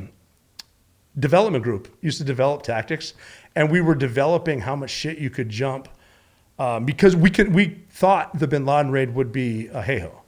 So the Army and Army does air ops really well with the rifle that goes here and you wear it there and it's in a pad, or do we take it out of the pad now, or maybe we can just put it underneath an attack board and put our ruck here? Can we shoot under canopy? So we're just trying to think, because we're going to land on a mountain by a cave, and Bin Laden's going to have 80 fighters. That's what we're going to do. So how do we jump painter's poles? How do we jump a machine gun? So Dirty would do wall locker jumps. Everything we have. I remember giving him JMPIs, jump master personnel inspections. And just like, okay, you're definitely wearing your harness and your chest strap is connected. You're free and clear. We know what horseshoe malfunctions are. And I think I know how to prevent him, but I can't promise it. And he'd jump every time. Yeah, that's wild. Night jumps, man. He's a bad motherfucker. Yeah. You read American Mercenary? Yeah, well, I mean, like I said, he's been on the show, and when he was on, I had a number of people that worked with him that reached out that were like, he was the best fucking operator that we ever worked with, you know. And I saw his name. I had dinner with him at Cafe Milano in D.C., that famous one, outside of the thing, and the bigwigs are in there. Last time I saw him, he was working with some dudes. Not going to get into that. Then I saw he got rolled up in Serbia. Yeah. And he's going to Serbian prison. I remember thinking, well, that sucks, man. I've had friends die never like this. I'm never going to talk to him again. And then 18 months later, he's out. And I think I called him or texted him, how was Serbian prison? He said something along the lines of, yeah, they thought I was there as a former SEAL Team 6 guy to murder the president. So the people in prison love me. So basically, I learned Serbian and how to play chess. Yeah. No, it's such a crazy story. I love that episode. Is there anything on that mission that you can think of that hasn't been disclosed that you can disclose? Yeah, the only person to fast rope was the pilot of the first bird. Flight lead fast roped out of that bird after he crashed. Really? Yeah, we spent so much time fast roping, I thought I was going to have to pull myself off from the tendonitis and arthritis. I still have severe arthritis because it's almost like, guys, we can fast rope. We've proven it. I know the powers that be want to see us do it, but we did it over and over. And then when they crash landed, they said the pilot. Anything classified? I don't think nothing classified. SEALs went into a house and killed a bunch of people. Yeah. We didn't kill anyone innocent. Yeah. And that's it. I mean, it was fast. It really re-emphasized mastering the basics of everything. How did you clear bin Laden's house? The guy in front of me went left, I went right. We did that over and over. Yeah. That's it. We didn't talk ourselves into any ass whipping. We didn't don't overthink shit. Don't say shit doesn't need to be said. Yeah. Did you see Cairo during the mission at all? I saw him when we got off and on. No, I ran into him on the second deck. Really? Yeah, I went into I saw Cheese and Cairo on the second deck. Here's another good point no one ever talks about. Everyone, especially SEALs, but including SEALs on the mission, when they found out we got him, asked the same question, who got him? And I told Cheese, I said, I got him. And he and I had this joke when we would skydive. We would always sing Don't Rock the Boat right before we jumped. When we would do like DeLand jumps, like fun jumps for canopy. So we just hop and pop and then work your canopies. And I'd hear Cheese like, don't rock the boat, baby, and jump out. And then we would do like the Revenge of the Nerd high fives where you just miss it. Yeah. I do the Little John, yeah. And I think I said, I got him. I think we actually hit high on purpose. And then I also heard conversations too when they would say, because you might not know this, I'm sort of known for telling stories. I can tell good stories. Yeah. And I overheard it. Who got him? Nizro. Fuck, we're never going to hear the end of this. Like I heard that. And that was just some of the conversations had. But I forgot where we were going with that. Well, I was just curious. I ran into Kyron Cheese on the second deck for sure. And then ran into, I don't want to say his name yet, but I'd love to. The sniper that rescued Richard Phillips. He was outside perimeter security. And me and Point Man and then two other guys brought the body and a body bag out to him. We're like, hey, here's your guy. And he's like, are you shitting me? Yeah. Let's get the fuck out of here. Yeah. Did anything on site surprise you? Like obviously. Yeah, the opium. Really? Yeah. When we got to after we killed him, we went to the second deck, and underneath beds there were like almost when we got those new London Bridge bags from Supply, they're almost like those where you unzip them, you flip the flap, and it was all raw opium vacuum sealed, and I thought they were steaks, and so I'm thinking, okay, they're hard pointing food, and it's like then the two thoughts, like because we're doing SSC, sensitive site exploitation, whatever, and it's like, wait, this is opium. Then like, shit, can I ditch my med kit and fit one of these? No. And then I was really surprised with the opium. I was really surprised with the offices and how they were running bin Laden was running Al-Qaeda from right there. Like we saw, I think the studio where he filmed the famous one of him in the jacket and the gray beard, which is how he looked. Skinny gray beard. Yeah. What was it about the offices that surprised you? I just didn't think they'd have them there. I didn't think they'd have the hard drives and all the CD-ROMs and the receipts. Yeah. And all the encrypted shit with, like they said, there was porn on a bunch of stuff. Well, a lot of the porn was encrypted to go over the border. Right. For missions. I guess in that same vein, was there, or I guess how were you guys able to gather so much of that stuff? Like, did you all have? We're good at it. Just professional. Yeah, I mean, we had the hoarders. We had everything. All of our SOPs were from OJT, on the job training. Man, we. When the first battlefield interrogate, I was a battlefield interrogator to the point where we started as battlefield interrogators, and then we had to be tactical questioners because God forbid run a battlefield interrogating. So they had to switch the shit. But it started off like 5 guys I remember this. It was in Iraq. Me and the dog guy, another guy from my team, my team leader, whatever, in there. We got this Iraqi dude, and then we have Spike. Remember famous Spike? Yeah. And Spike is like the Jimmy Hatch's Spike. yeah. Like he's the meanest damn dog ever. Yeah. So we're in there. He's barking at this poor guy. We don't know how to start questions. Spike bites the team lead, our guy. He points down and says, and so he takes Spike out. Jimmy takes Spike out. They leave. This poor guy's like, these fuckers let their dogs bite them. Like, two, we got to the point where how to do an actual interrogation. Like, you don't let the dog. We didn't mean for the dog to bite him. We just know what the fuck we're doing. Yeah. To the point where we get very methodical. So the SSE we're good at. We know how to start from the, like you know what to take and what not to take, and however we do it. You don't want to start here, start throwing shit on the ground. Oh shit, something's underneath all this crap I just did. Yeah. So we know what to look for. We know what to get. We can tell who's a bad guy, who's a good guy. We're surprised that so much is being run from that building. I mean, is it something where like you all had empty backpacks and loaded them with shit? Yeah, sort of like net backpacks. Net backpacks. And then you hand them, just flying back, and then once you get back, you just organize them to. In this case, it was these picnic tables are building one. Here's the guest house. Here's that, and then you put them down. Okay, separate them and figure out who's who, and do your little spider web intel shit. That's where the smart guys come in. Yeah. In terms of logistically, anything surprising about whether it was? Yeah, I guess we had some fast movers above us. I guess we had some fighters up there. I don't know on the border or in the border, but I'd heard rumors that the Pakistanis wanted to scramble the F-16s that we sold them. And our pilots in the air, allegedly, told them it's a bad idea. And I don't know what that means. I don't know how pilots talk to each other. Yeah. And then I did talk to some guys that were higher up that were pilots later at events that said that we were up there. So, and again, I don't need to know that shit. If I'm calling air support, I'd like to know I'm talking to a guy above me. But other than that, whatever. Yeah. I guess inside the house, like in terms of how the house was it was run. standard. It was it looked like a standard house. More in Iraq than Afghanistan because I think more modern type kitchen shit. Like in Afghanistan, when you go in, there's just literally nothing. Yeah. No water. Any weird or surprising leisurely things? I wasn't really looking. Or I guess that you noticed? Nothing? No, just... No, I'm trying to think of anything that No stockpiles of gold or anything like that? I didn't see anything. I'm trying to think of... next to the offices were like office/bedrooms. I didn't see any stockpiles of anything. Yeah. I was anticipating more weapons, I guess, and I didn't personally see any explosives either. So. Yeah, I mean, I think at least to me, and it sounds like to most people, it was kind of surprising how hiding in plain sight and not very well defended it was. Yeah, that's got to be a complacency gets you killed because you're working so close with the Pakistani intel services that you're just good. Yeah. The President Obama didn't know we had those helicopters either. Yeah. And just like some of the weapons that were used on Maduro, like he's pretty safe at the Pentagon in his country until Delta Force comes to grab him. Yeah. So, no, it's just standard too. I was kind of surprised how cheap shit was, like some of the watches, shit like that. But it's like something you would buy in a bazaar in Afghanistan. Yeah. Stockpiles of gold though, that's interesting. You got any? I wish. Okay. Especially I thought you were going to, like, instead of gummy bears, hand me a piece or something.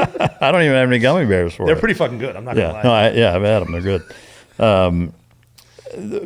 I guess moving into the after effects of, I don't know if you want to call it a debate or just I think the heartburn that a lot of people have had with the lack of evidence picture-wise being released and, video or like, just kind of the giving him the traditional burial at sea. And I disagreed with doing that in the first place. You did disagree? I told them not to do it before we even got him. I mean, I told them back when we were joking about who was going to kill him and also giving that guy shit for killing him. Like, I remember one of our guys who carried a saw was out in the alley with the sniper and the interpreter and shit and Cairo and the other sniper, whatever, were doing their loops. And I said, yeah, what's going to happen is we're going to faster up onto the top. I'm jumping to the balcony. He's going to pull one of those bullshit airplane emergency exits and a slide's going to come out and he's going to slide right in front of you. You're going to kill him with a saw. Like shit like that. Yeah. That's how it's going to go down. So Were you there on the ship when that happened? No. Anyway, but back to what I said to him is when they said they're going to bury him at sea, we would ask why, and they said, well, we don't want a shrine. And I remember thinking that, well, Sunni Islam doesn't have shrines. They'll kill you for drawing a picture of Muhammad because you're not supposed to worship false idols. You're supposed to worship God. And so a shrine to bin Laden wouldn't happen. Yeah. But they wanted. I said, what you should do, and this is my suggestion, is get some rope and hang him from the Brooklyn Bridge. Yeah, no shit. And nature will take care of him. Yeah. So when was the last time you actually saw the body then? When the Army guys, I think it was Delta, took him from Bagram to the helicopter. So we gave them to the Army, and then they took off with him. So technically, I didn't see bin Laden get buried at sea. Yeah. I've been asked too, what if he's at CIA, it's in a tub of betadine? I'm like, he might be. I don't know. Yeah. Yeah, you never know. I wasn't there. I'm telling you what I saw when I was there, and I could tell you with 100% accuracy exactly what happened. Yeah. Did you get any pictures of any? No, but when they release them, if they do, the ones on site, I still have the gloves that are holding his face together.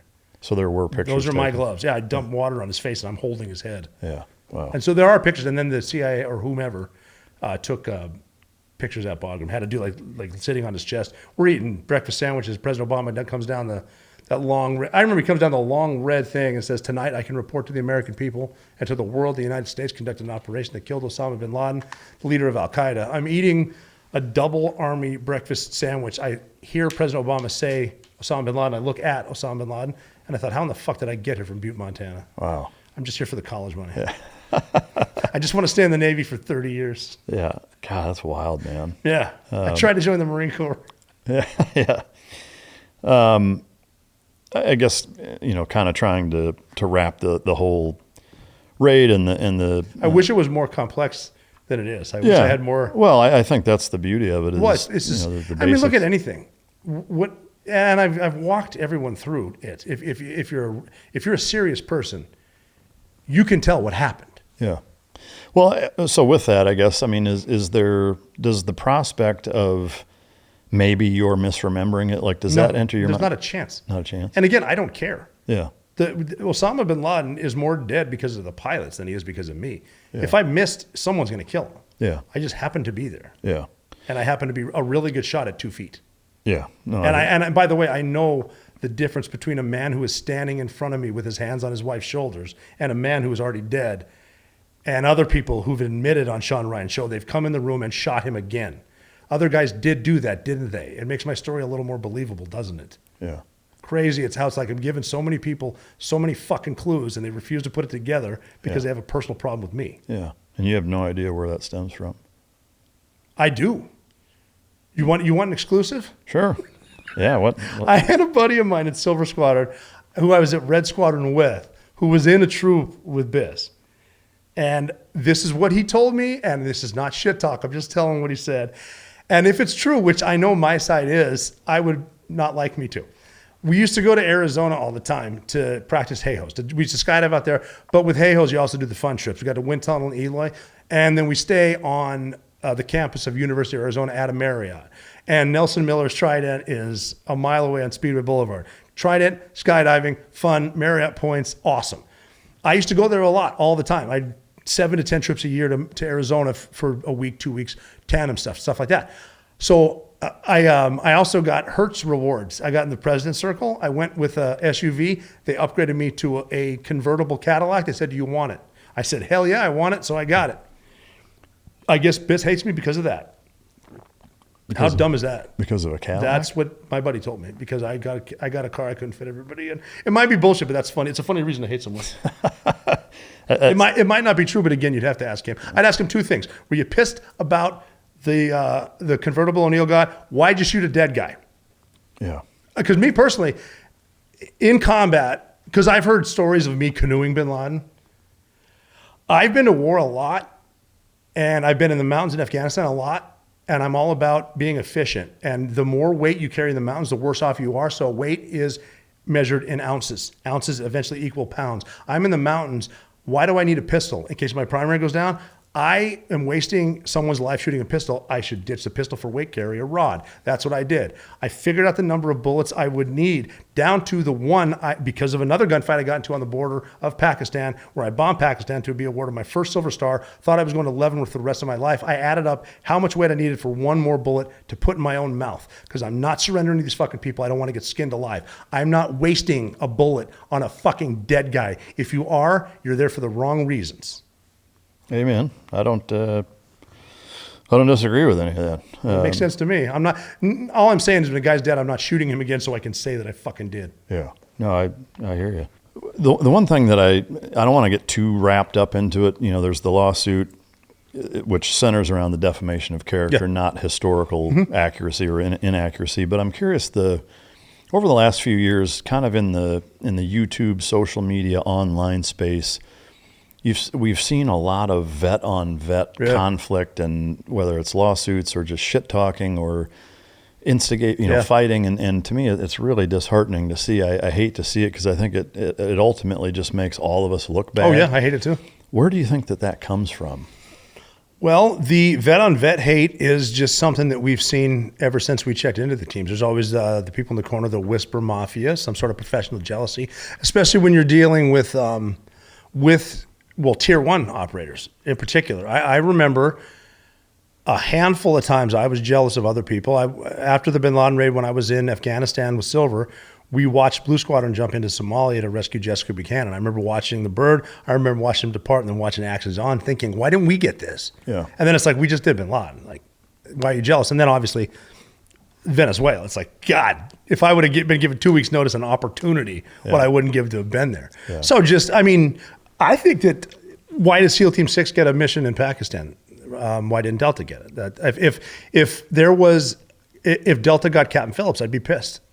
Some jealousy's got to be in there somewhere. Yeah, I understand that completely. I guess the thing that surprises me though is that historically that's always been there. I mean, it's probably been there in Spartan days, right? Why did Leonidas get to run the fucking dudes down?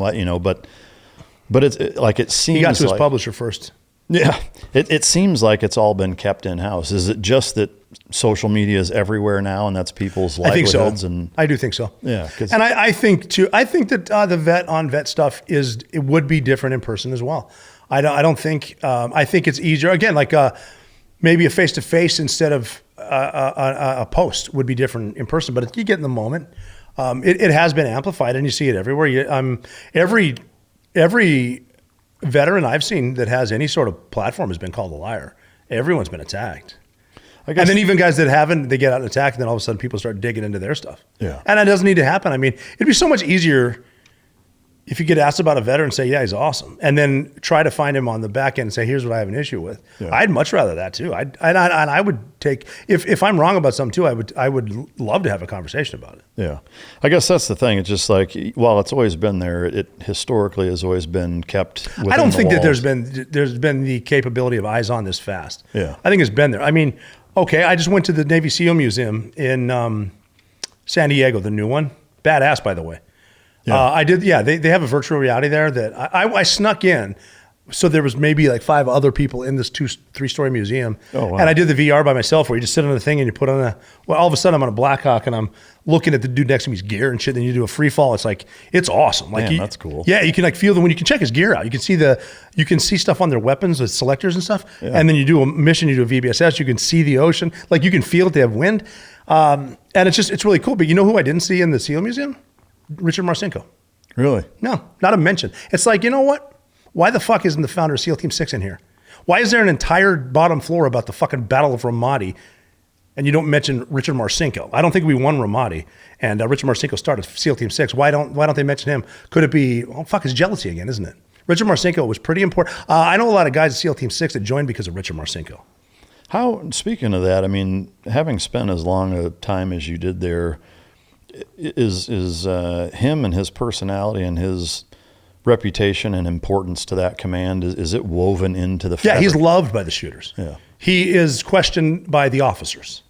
Like even today, because the second deck's the shooters, the third deck's the officers. That's the way we called it anyway. When we used to work at that other building before they put in that smart building that just completely sucked ass. Yeah, I mean the guys love him. Who wouldn't love a boss that tells admirals to go fuck themselves? I'm gonna get my guys the weapons I want. Why did he go to jail? Because of that. Looking out for his guys. And then so many guys joined SEAL Team 6 because of the book Rogue Warrior that he was forced to write as fiction. You know what I think we talked offline about too, if you're living in the moment now and you give anything in this state of age to go back to that, I would have loved to have had Richard Marcinko come to the red team room and just tell us why. What made you start this? Hey, first of all, what was Vietnam like at SEAL Team 2? What was it like that time you skipped the swim on Tuesday and went to Waffletown and then Rudy Bosch busted you and Patches Watson? Tell me that story. Oh, why can't I? Oh, because you're blackballed. Yeah. I would love to go back to SEAL Team 6 and sit down with the entire assault team for the Bin Laden raid and tell Silver Squadron or Gold Squadron or Blue or Red, here's what happened. And sit in a room and say, I didn't see it that way. Oh, well, okay. But, we don't do that. Why? Jealousy. Yeah, that seems like it's ridiculous. It seems like an easy fix that they could actually accommodate. Yeah, but then you would have to take the gray man that skipped the war, that made the rank, that doesn't want us back there. Yeah, yeah. Why would you need the guys that actually did it when you can talk to the Master Chief? Well, Master Chief, because you weren't fucking there. That's why. Yeah, yeah. I'm going to start this by saying some people say, not me. Fair enough. If you're legit, you ignore it. Others would say if you ignore it, the lie becomes the truth. What made you decide this is worth going to war in court over? Stopping it. I don't need guys who have zero frame of reference telling through social media, TikTok, Instagram, telling my daughters that their dad's a fraud. Watching my wife through her pregnancies. We had a really, really hard time having our daughter, watching miscarriages. Watching her anguish, watching the stress. Stress has a lot to do with miscarriages. She doesn't need that shit from fucking guys that don't know anything. And years of it. It's going to stop now. Yeah. And here's the deal. Here's a $25 million lawsuit. Here is my story. Here are letters from the admiral who talked to the ground force commander, to guys there. Here are signed letters from that. Here's a story from Barack Obama. So you bring the hearsay, and you bring everyone else. I'll bring the shooter and a fucking Bible. Yeah. That's why. You're going to stop. And now it's like, we will never dismiss. Oh, we're going to make a push to dismiss before discovery. You know why? Because I'm telling the truth. Don't dismiss this. Let's go to court. You're afraid to fight me. I'll bring the truth. Is there a single catalyst that made you decide to go through with that, or was it a collective? Yeah, I mean, it's how many times are you going to keep hearing some shit that's not true, and it just bashes your family? And it's like, okay, I can sit here and yell and fight about whatever, but we're gonna do this one way. That's it. Yeah. Well, I mean, I guess was there a light switch moment where you're like, okay, that's enough, like a sentence or a thing, or was it a gradual? I mean, my 18-year-old daughter in her first year of college, crying herself to sleep. It's hard enough leaving town, leaving everything you've ever known, being alone with a roommate, not really sure. Oh, look what I saw on my dad online. Now I'm going to cry myself to sleep and I'm homesick. Yeah. It's very personal. This is not about me. You can call me a liar all you want. I don't give a fuck. Yeah, no, I hear you. I'm not saying you're calling me a liar. Yeah, no, I mean, I understand where you're coming from. If this ends tomorrow, a settlement, dismissal, whatever, is there a boundary that you want people in the community to respect moving forward? With me? Just general. I mean, with you and general. Well, I mean, don't broad brush everyone. It's like they started the Marcus is lying, Dakota's lying, Rob is lying, Shrek is lying, Tim Kennedy's lying. But they're going down a list, and other people, some of the guys they're mentioning I've never met before. Some of the guys I've met a couple of times. Then they just lump everyone together. And that's wrong too. It's nonsense. Yeah. And it's you with service records like that and different combat experiences, you can't just lump everybody together. Yeah. And if there is, look, how does this look when 50-year-old men are talking shit about other services to the 16-year-old boy who might join the Marine Corps? Well, actually, he would still join the Marine Corps because they've never had a problem with recruiting because they're not a bunch of fucking pussies like this. But I wouldn't. Why are they fighting them? It must suck in there. Or, yeah, best ever, but hey, we need to talk. That's it. This could have been solved really easy. If instead of on my mom, I see some shit talking on Instagram, if they found my number and called. Yeah. And I could, what I would have said too is like, whoa, even if they would have said, hey, this is Rob. Hey, you're a fucking liar. It's like, well, sounds like we need to get together and talk. Instead of look at this and just start yelling on Instagram. Yeah. And oh, by the way, and the thing with them too is they made their business on bashing me, and they still continue to try. They get shit now, but when they mention me, they get more. So they're making money and being completely malicious the whole time. Watch any of that footage and tell me they're not purposely talking about how much money I make, my livelihood now. I'm making money off of lies. That's, first of all, it's none of your business. Second of all, you're mean. You're malice. What does it matter if I'm successful because of my service record? That's malicious. Right. And now they're going to say, well, now what they're saying is, well, we'd have to subpoena the team, and just for the good of the mission, we're going to try to, don't dismiss it. Let's go to court. So your goal is to go. I want to go to court. Yeah. Switching gears, you brought up, and I'd love to get your take, very recently, U.S. operation capturing Maduro going, about as textbook as Oh, yeah. as it seems like it could have gone. What was your initial thought, having been on similar missions? My first thought about that mission, when we just heard about it, was honestly the insert and what the U.S. military did. Then Delta getting on deck and guys shot at them. Honest to God, my first thought was, why the fuck are you shooting at these dudes? Can you imagine the stealth aircraft above 60,000 feet that are taking out point targets? Then the conventional is a bad word to use, but the fast moving jets that we have that no one else does, going below 10,000, just shocking people. And then with whatever direct energy weapon to turn to low, by the way, that makes people puke and head hurt. Then you've got 25, I don't know the numbers, I wasn't there, but I'm just picturing what they probably looked like. And the technology for night vision and thermal was really good when we got out, but can you imagine the shit they have now? And then people shot at them. Just don't. Yeah. Like, you're not, like, if I'm at my house and it's daytime and there isn't fast movers and stealth, and all of a sudden fucking Blackhawks come in and these guys are running at me, I'm going to just find out what I can do to not get killed. Yeah. So that was my first thought. Then immediate pride, just a middle finger to the rest of the world. And then honest to God, Mike, I could not smack the smile off my face for a solid 48 hours. Just proud of those dudes. And then it was confirmed it's Delta. But then think about I used to think it was funny when, not funny, but like they made Space Force. It's like, oh, super Space Force. But now it's like, think what Space Force did to turn off their electricity. Mm-hmm. And like all this stuff that they were doing electronically, all the cyber command, the target packages they've been building for years, and they finally got to go click. Like, it's just awesome. Yeah. Excuse me. And again, I didn't see it. So I'm just, this is after actions from guys who don't say what happened. And probably guys are watching, so they're like, O'Neill has no fucking idea what he's talking about, which is fair, which is actually fair to say. I actually don't know what the fuck I'm talking about because I wasn't there. Yeah. So I'm not going to speculate. And I'm not going to call some guy on the raid that grabbed Maduro a fucking liar. I have no idea. Yeah. I think he was from Delta. Well, it brings up a curious point that you see a lot of rumblings where people ask, and I would say innocently, not judgmentally, is what, and I'm curious to get your take, what is the process, if you even know or understand, why Delta versus Team 6 gets picked for certain things over others? Is there a rhyme or reason, or is it purely logistically? I mean, it would have to go with who is in charge of JSOC. So Bill McRaven, the Admiral, I keep saying Bill like I'm his buddy. Admiral well, McRaven. You're both out now, so. I know. It's just, I think I called him Bill once when he gave us that. Did I tell you about the speech he gave right before the bin laden raid? No. Oh. So we got 23 assaulters. I think there's a couple more with alternates. And then we got the Blue Squadron guys which is also awesome considering they rescued us. Blue Squadron rescued, the Army and Blue Squadron rescued Red Squadron. No one brings that up. But we're giving the final brief, like we're going to go put our shit on, get in the helicopters. And Adam McRaven's in front of there and he said, we do all the stuff. And then he said, his closing statement was like, last night, guys, I watched my favorite movie. It's called Hoosiers, and it's about a basketball team from Hickory, Indiana. Bobby Knight. Yeah. No. Gene Hackman played the coach, but it's in Indiana. And this team of 7 players had this coach that everyone wanted to fail. He's got to win every game. They get to the national championship or the state championship in Indianapolis, small town. Probably never left the town. Then they walk into the arena in Indianapolis. It's huge. They're starstruck.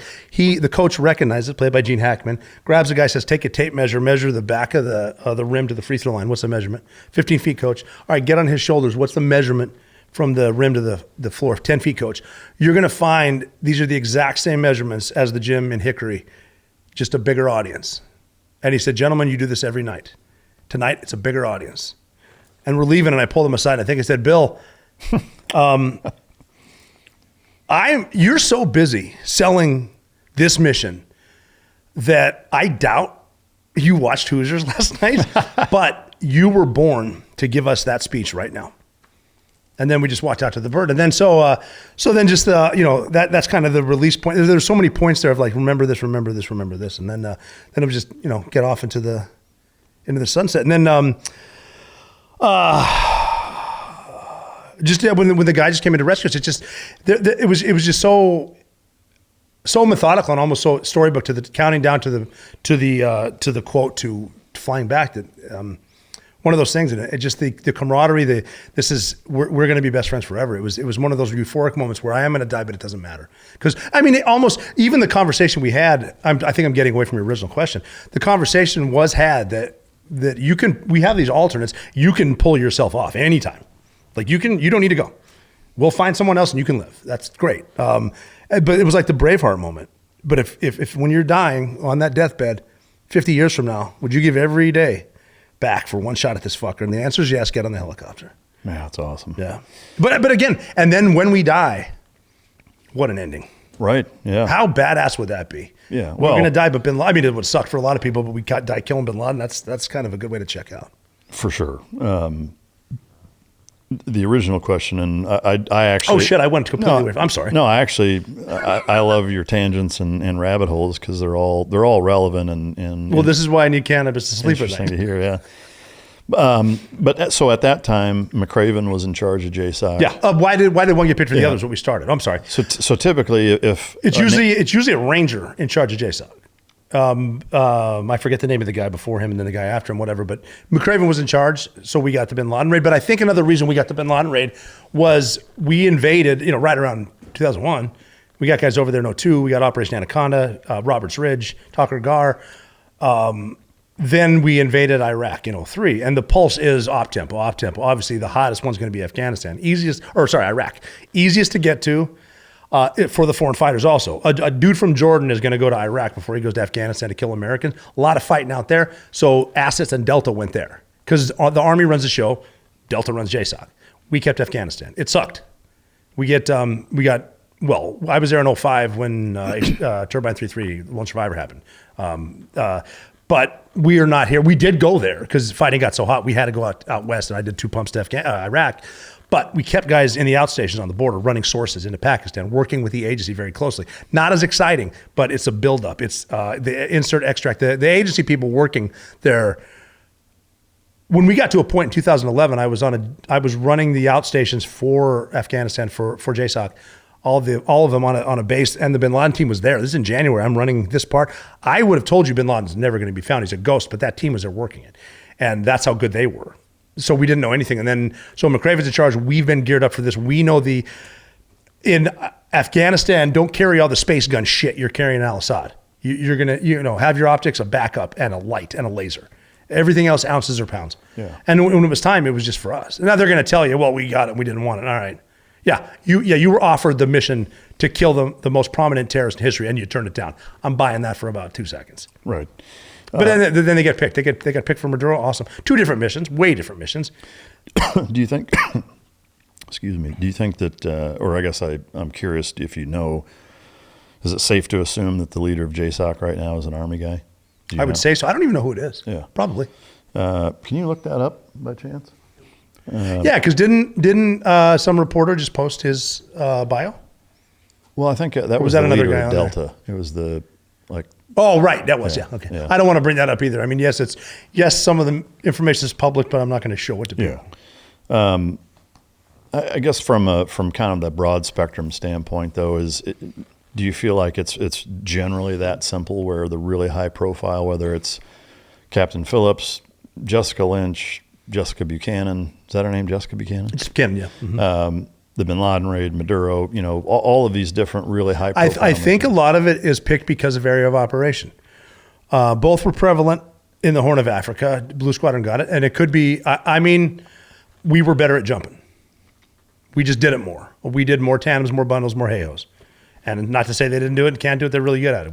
I think we were better. I wasn't on that mission either. I didn't get picked, so don't yell at me for getting it. I did watch it and have some critiques on it because I wasn't there, so naturally there's a better way. But those dudes, like Justin Sheffield led the jump in like 40 knot winds or some shit, probably 35 or 30, but I'm going to make it 40 now. Yeah, round up. But then Delta gets Saddam, and they should have. They had Iraq.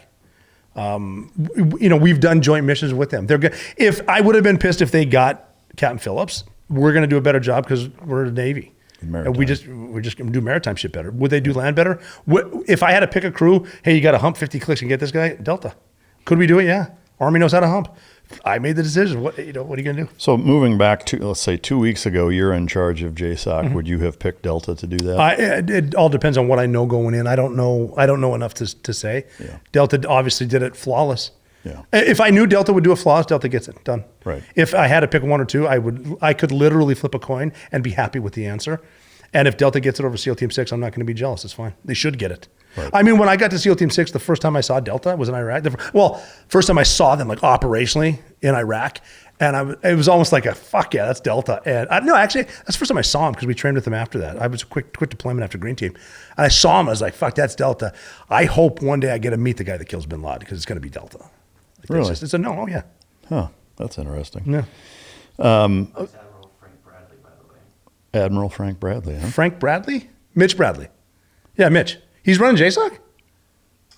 Was that position in August of 2020? So a Navy guy picked. Well, Mitch Bradley, he got in a lot of trouble recently, didn't he? I Not don't a lot, but he got some shit for. What did he get shit for? He had to go and testify recently. Mitch Bradley, I know Mitch. Is it Mitch? Yeah, Yeah, this is Frank Bradley. Frank Bradley, Mitch. Yeah, Do they call him Mitch? yeah, I did. Should. You're supposed to call him Admiral, apparently. Damn, yeah, I should have been saying Admiral. That's probably why Yeah. I That's got interesting. booted. I mean, to me, that I think backs up even the, if you want to call it a claim, or just the realization that, that the mission and the specifics of it should dictate who gets it, not preference. It should. Oh, there should be no preference. And again, I'm speaking on behalf of what I think happened. I didn't know. All I knew when the bin Laden raid was being discussed was that I was running a dive trip to Miami, which is going to be a blast, but I was pissed because our commanding officer and master chief were coming. It's like, fuck, I mean, we're going to have fun still, but I don't want those assholes there. Right. Not assholes, but Sure. And then they got pulled to DC for some reason. Like, fuck yeah, we're going to South Beach. And then we got recalled from there. It's like, hey, we found a thing. This thing is in a house. This house is in a bowl. You're going to go get this thing and bring it back to us. Oh, cool. Yeah. That's how fast it was. I'm curious to get your take on Venezuela, kind of generally speaking. Is obviously the way that this mission was done seems smarter, both tactically, geopolitically, and long-term wise, hopefully less negatively impactful on the host nation, or This, I think, will do nothing but positive for the host nation. I think that President Trump was pretty quick to tell the vice president, "Hey, don't fuck around. You're going to find out too." And then turn and right and go, "Hey, Mexico," and then Colombia, "Hey, this is happening." That was not to get Maduro. That is a change in geopolitics in the Western fucking hemisphere. And they bring up the Monroe Doctrine. It's bigger than that. It's literally, hey, everyone with security from China, you sure? Oh, hey, Russia, you're nothing. Good luck fighting Ukraine for whatever reason.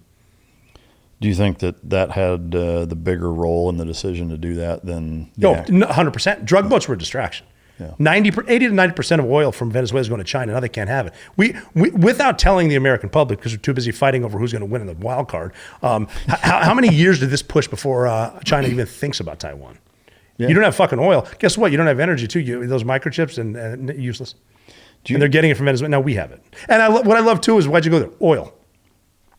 Say some shit. We went there for the oil. We're going to maintain it. No blood for oil in Iraq. There should have been, because we wouldn't be in debt. Right. But again, the media just spinning it for talking points. No, for sure.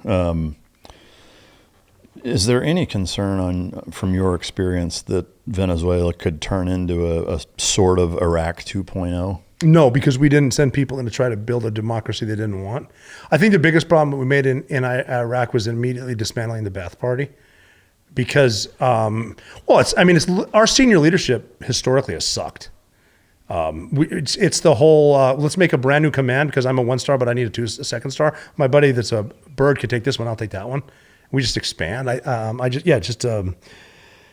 rid of the Ba'ath Party. And so there's no leadership, so there's just chaos. I think we still have their military leadership in place. In dictatorships like that, in communism, Iran, keep the military in place. People have been saying what they needed to say to keep their heads on their shoulders.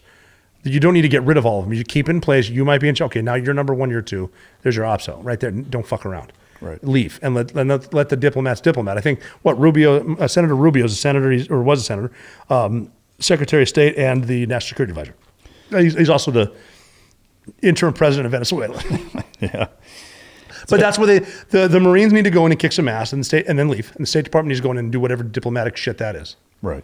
Well, I mean, it also seems like a different dynamic somehow in that, the more of the country is in favor of it, whereas in Iraq, not that it was a 50-50 split, but there were more Saddam supporters, it seems like. Yeah, but it's their country. Our interest in Iraq and Afghanistan, we're rebuilding them, not because we're going to put in a school and they're studying the Declaration of Independence. You know how many huge contracts are involved with infrastructure? How much bullshit wasn't built but paid for? How many people from Afghanistan who know they have the names of their 5 brothers, they don't know what the number 5 is, but they're handed all this cash and they know they can buy a flat in Dubai now? Mm-hmm. You're not dealing with the same types of people as you are here. Right. But that's why we're rebuilding. That's why we go to war. So Lindsey Graham can line his pockets. It is frustrating to see. And he's a Republican, by the way. Sort of. I'm an independent. That's why I can trash either side. I'm curious if you see similar success if Trump and the administration decided to do similar hits, raids, et cetera, in Mexico on cartel heads. I think this is going to be should be some asymmetric war where you don't need to go in and threaten the cartels. They need to understand the business is going to be a little different. It's like when my buddies from Montana say they're going to go to Mexico to the resorts. I'm like, not a great idea. They're like, well, they'll say, well, we're going to a resort, so the security's good. I'm like, the cartels run the security there. Like, are you retarded? Like this is all run by the cartel. They want business, and they're finding out now they're losing a lot of money because they're battling with. And again, too, it's like same with the bath party. Okay, stay in place. No, don't do this. Cartels, maybe. Could we do it? Fuck yeah, we can do it. I mean, we've proven, JSOC, Delta Force, and our mighty Air Force and Navy have proven the United States can do whatever the fuck we want, whenever the fuck we want, and there's nothing you can do about it. We haven't taken over the world because we're the good guys. That's it. So yeah, we can want the cartels out, fine, take them out, but we don't need to. However, not everything is as black and white. Like the sausage is delicious, just don't need to see how it's made. There is really, really good, Dubai, very safe country. Don't want to know how they maintain that. Don't steal anything. You're gonna have one hand. Yeah, well, and I think to your point, it further backs up if you want to call it a claim, that it really had nothing to do with narcotics, or we would have already done that in Mexico a decade ago. Probably. But I mean, just slicing up. I mean, Venezuela wasn't just oil too. That's a landing pad for Hamas, like 10,000 or Hezbollah, 10,000 passports. Now they're here. We're going to see the results of the Democrats opening the borders for 4 years just for voters. We're going to see that. They're here. You hear about it. Serious people do talk about it once in a while too. So it's I mean, geopolitically, there was just a shift and a new way to run things, and it was a good move. Greenland's going to be the next good move. So you're all for taking Greenland? I'm not for taking Greenland. I'm just develop it. Don't let China and Russia have it. Like if and when, which I hope never happens, but if Russia ever launches nukes, we're going to know in Greenland first. Not that we don't have capability to do it there. Plus, we have capabilities everywhere already. This is just information guys like you and I are allowed to know. We at best get half truths. Always. Well, and I think there's almost a danger in having like just enough experience to be dangerous. Well, why do you think they're slowly telling us about intelligent life from other places?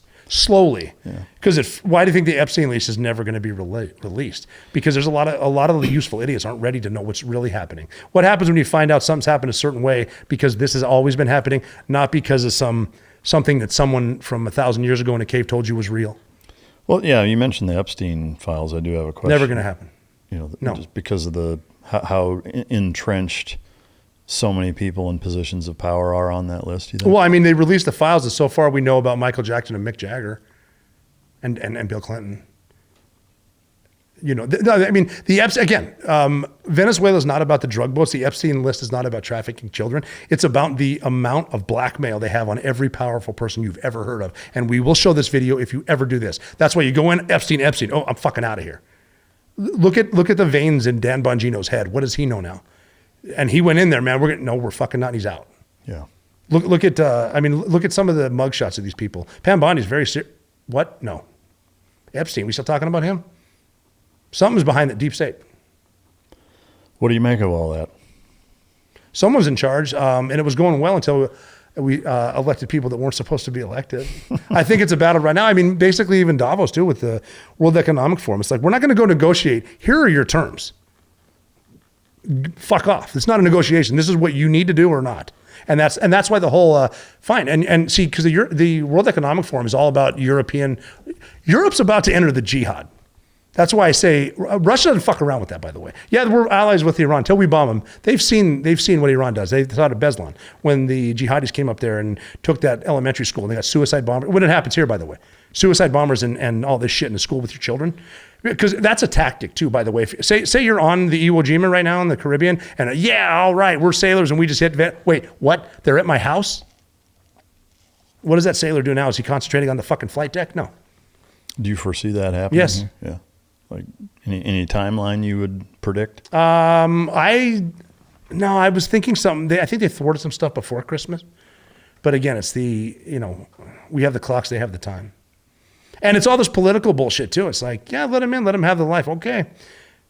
It's no one's an atheist when all of a sudden there's suicide bombers at your local shopping mall. Yeah. Have you paid attention to the Charlie Kirk aftermath much? What are your thoughts on that? I would like to know what happened. I would just like an explanation of how this kid got a 30-06 that was taken apart onto a building, put it back together, and the scope on with one screwdriver, took a cold bore shot and hit it, took the gun apart with the same screwdriver, and then he left the screwdriver on the roof and he jumped down. His shadow disappeared. He jumped down without the screwdriver, ran to trees, put it back together, wrapped it in a thing, and ran away and texted his lover not the way a 22-year-old would text someone, but the way someone that spoke English as a second language would text someone. Just tell me how that happened, and I'll be fine. And then just with Erika Kirk saying, "I forgive him." Well, that says guilt. So he's guilty. Don't worry about it. Oh, by the way, we're going to take everything down, and we're going to. Did they pave over a crime scene? Yeah. That actually happened? Yeah. That was one of my questions. Why'd you do that? Answer that. Well, I would say that's what I heard happen. No, I didn't see it either. I heard it. Yeah. But why? What's the cover up? Why is it? I mean, I've shot a lot of dudes close, and that's an exit wound right there. So from your perspective, lots of questions.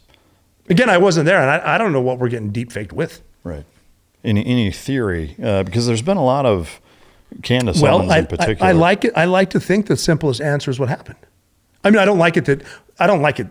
I knew Charlie Kirk, and I that's fucking horrible. He's a great guy. I had one of the best interactions with him. I went to Turning Point a couple years ago, and he was going through with the security guys. He said something like, "Hey, when are you running for office?" I said, "I don't think I will, but if I do, it's going to be as a Democrat." And he said, "Why?" And I go, "Because I am corrupt as fuck." And I was joking with Charlie Kirk, but whatever. But yeah. No, but it's almost like what I've noticed. The two things I'll say is as soon as you ask a question, you're boom. I got hit with, "Why would you ask that? And why would you mention Israel?" And I'm like, "I didn't mention Israel. You just did. Well, why would you do that?" That's what I was hit with. And I'm not saying I don't know what happened. I wasn't there, but why can't you ask a question? Yeah, I agree. And I didn't say anything about them. Right. Someone did. Do you have a theory as to kind of why it's being so covered up and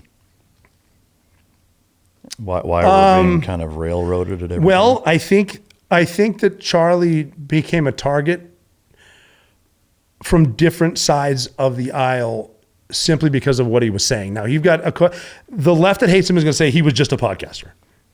Okay, Charlie Kirk was the forefront, was the face of the largest political movement, one of the largest in the history of this country.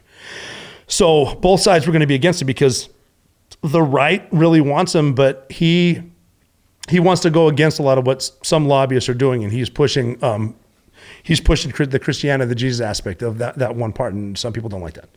And he's going to be getting the votes one way or the other. Is he going to take it away from the hardcore right and bring it to the independents? The left hates him for obvious reasons. Because, like a guy that has above his head, prove me wrong. That should be the way you start a conversation. Literally sit there and say, prove me wrong. And then you have a conversation. And then if you're proven wrong, you say, yeah, okay, you're right. But to kill him, someone's pissed off on one of the sides. And I don't know if it's the left or the right. Have you paid any attention to Candace Owens since then? A little bit. Yeah. And I think, I've never met Candace. I think that she is, I think she's informed, and I think I know she's really smart, but I don't think she has an agenda. I think she's saying what she thinks is the truth. And she's proven right a lot of times. She takes on a lot of the bigwigs, and then they seem to eventually kind of just fade away. Yeah. And to be perfectly clear, I don't know what she's saying right now. Right. What do you think the next 10 years looks like for U.S. Special Operations? I think they're going to get better.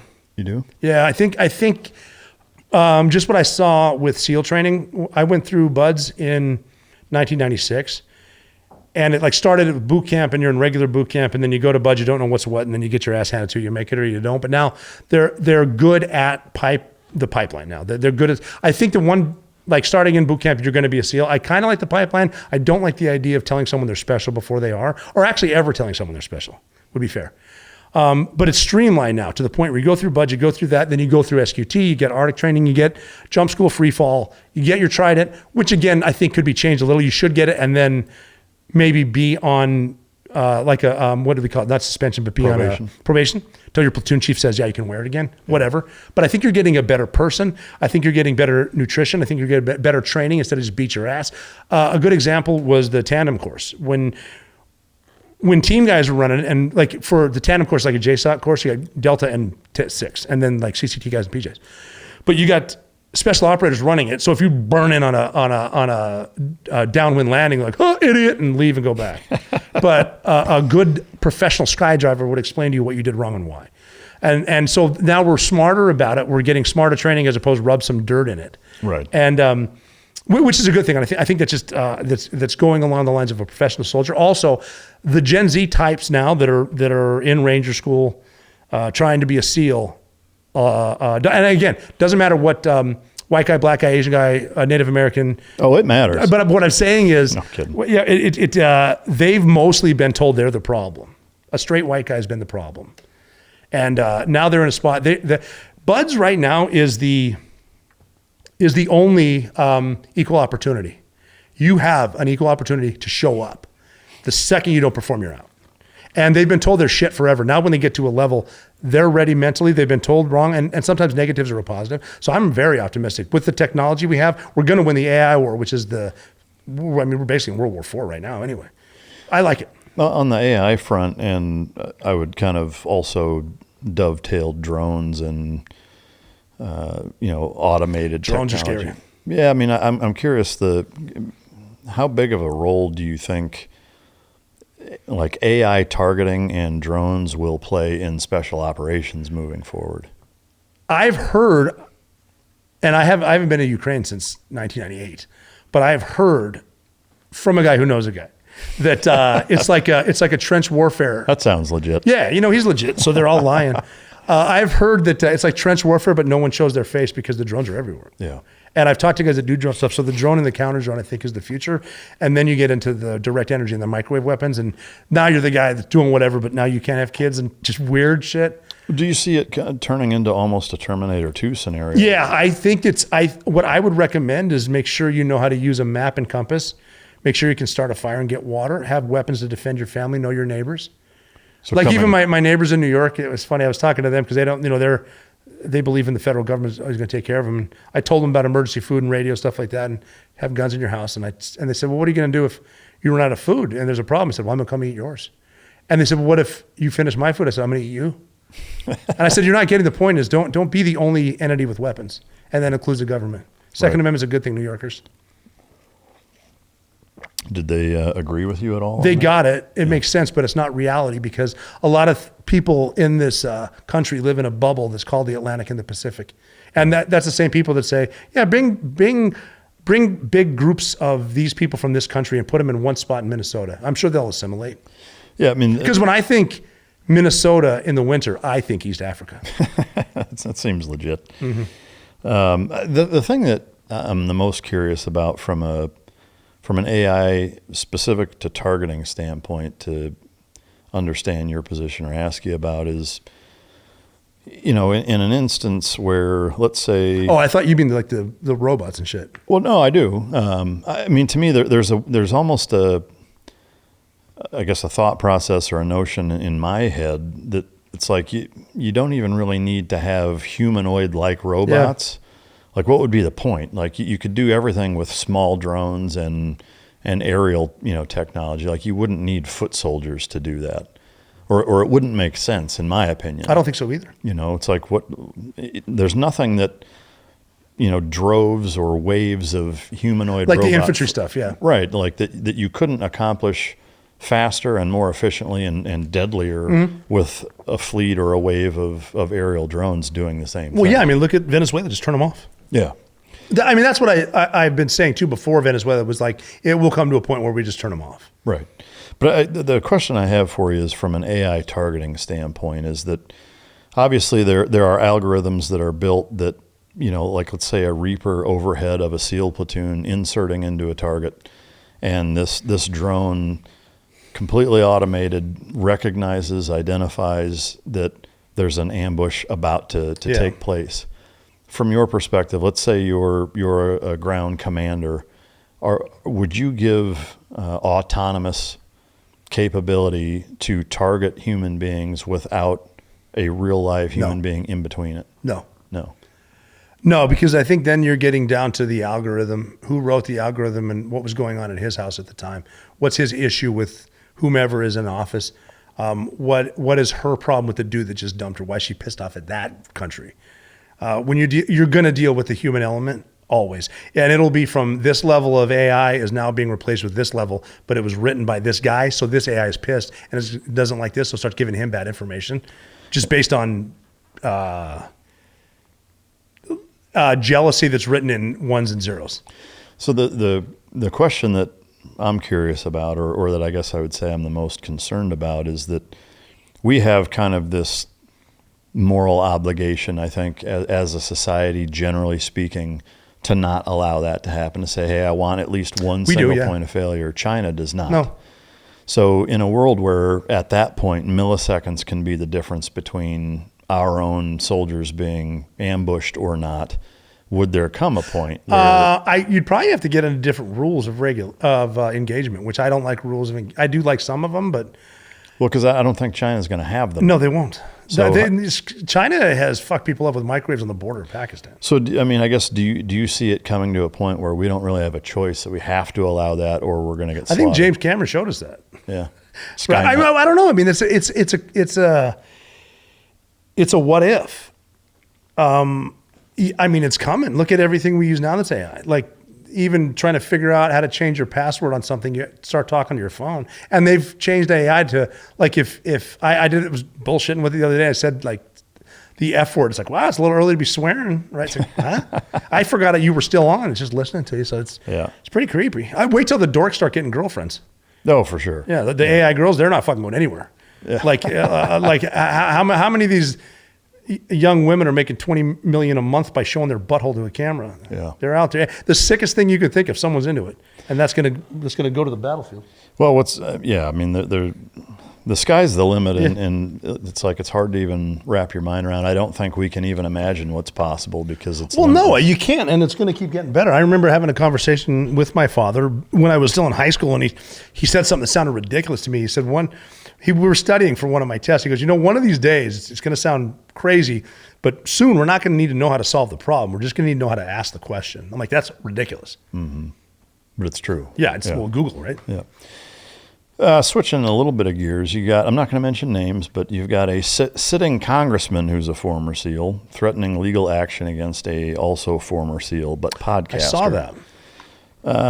Do you have an honest read on what's happening there? The read is insider trading by a congressman. The problem is it's legal. So no laws are broken. And I'm not saying I wasn't with him. I don't know what's going on. If there's an issue, instead of attacking the man, change the law. And then suing a podcast. It was like more of a cease and desist. And it seems to me that I think Dan Crenshaw threatened Sean Ryan. And Sean came back, and now they're both disagreeing on paperwork. That's where I'm at. I don't know. I think there's a familiar attorney involved. I really don't know. It seems like someone who really loves pocket watching. Yeah. Do you think that the bigger issue with that is ego, money, politics, defamation, combination of them? Yeah, I guess probably. I mean, those are two dudes that are really well known, and they're both doing a really good job. And everyone criticizing them has never been in their shoes. I've been on Sean Ryan's show. I know Dan Crenshaw. Don't have a problem with either one of them. Yeah. And like if I was I made the joke to Charlie Kirk. If I'm in Congress, there's no law, and I know there's I'll probably do it. It's not illegal. It's like, is it unethical? Yeah, as hell. Not my. Hey, guess whose job it's not to judge your ethics. Agreed. I think the big problem is how do you change that law, though? Because all you got to do is get the lawmakers to vote on it. Right. So all we got to do is make sure Congress can't trade inside, and they don't get raises and term limits. I'm sure that Congress will vote on all three of those. well, that's what I mean. Yeah, Elon Musk said it is so deep we're never going to change DC. The only thing we can do, I think, is move the fuck out of DC. FBI should be gone. Should be down in Georgia. Everything should be out of DC. DC has some of the richest counties in the country, and they don't produce anything. I know. They get a lot of money from the taxpayer, and we're about to find. I mean, it's crazy. Before 1913, I'm pretty sure we had an Army, we had a Navy, and we had a Marine Corps. Didn't have income tax. Then we got income tax, and now we're paying the military and all kinds of handouts. Well, especially when... And fraud. We pay for fraud. Your income tax pays for fraud. Agreed. What's especially frustrating is any type of discrepancy is they print their way out of it anyway. Well, yeah, that's the design. Yeah. Again, we talked about the Fed. That's what they do. They start this thing called the Federal Reserve because it sounds great, just like the Affordable Care Act, just like the Inflation Reduction Act, just like the Patriot Act. Sounds great. The Federal Reserve is not federal, like we said earlier. It's a group of private banks that decide on a rate, and that's it. And then what they do is they just print money. Someone signs it in a ledger. They print more money. Your dollar's constantly going down. Gold's not more expensive. Your dollar's worth less. The materials for houses did not go up. Your dollar's worth less. They're printing. It leads to hyperinflation. It's just going to happen. That's what they love. Have you seen? Well, yeah, and then, so you throw the amount of debt in there, and it's like a self-licking ice cream cone. But I've seen some reports about utilizing crypto and stable coins to wipe away the debt at a rapid rate. Well, the debt's funny because you don't know who. If everyone's in debt, who owns the assets? Well, I mean, from what I understand, China's in debt, Russia's in debt, we're in debt, the UK's in debt, everyone's in debt. Yeah, I mean, I know for us, at least from what I gather, for whatever that's worth, which isn't much. I'm right there with you. Is that, the majority, not the overwhelming majority, but the majority of debt is through, I think, bonds that American war bonds. People have paid, and so the government, so that's but when you sell a bond, they just put it in a ledger that they print more money. Right. It's not like the bank has all this money and you take a loan and then you pay it back with interest for more money. The money's not even there. You owe us money that doesn't exist, so we're going to print it. And then you owe.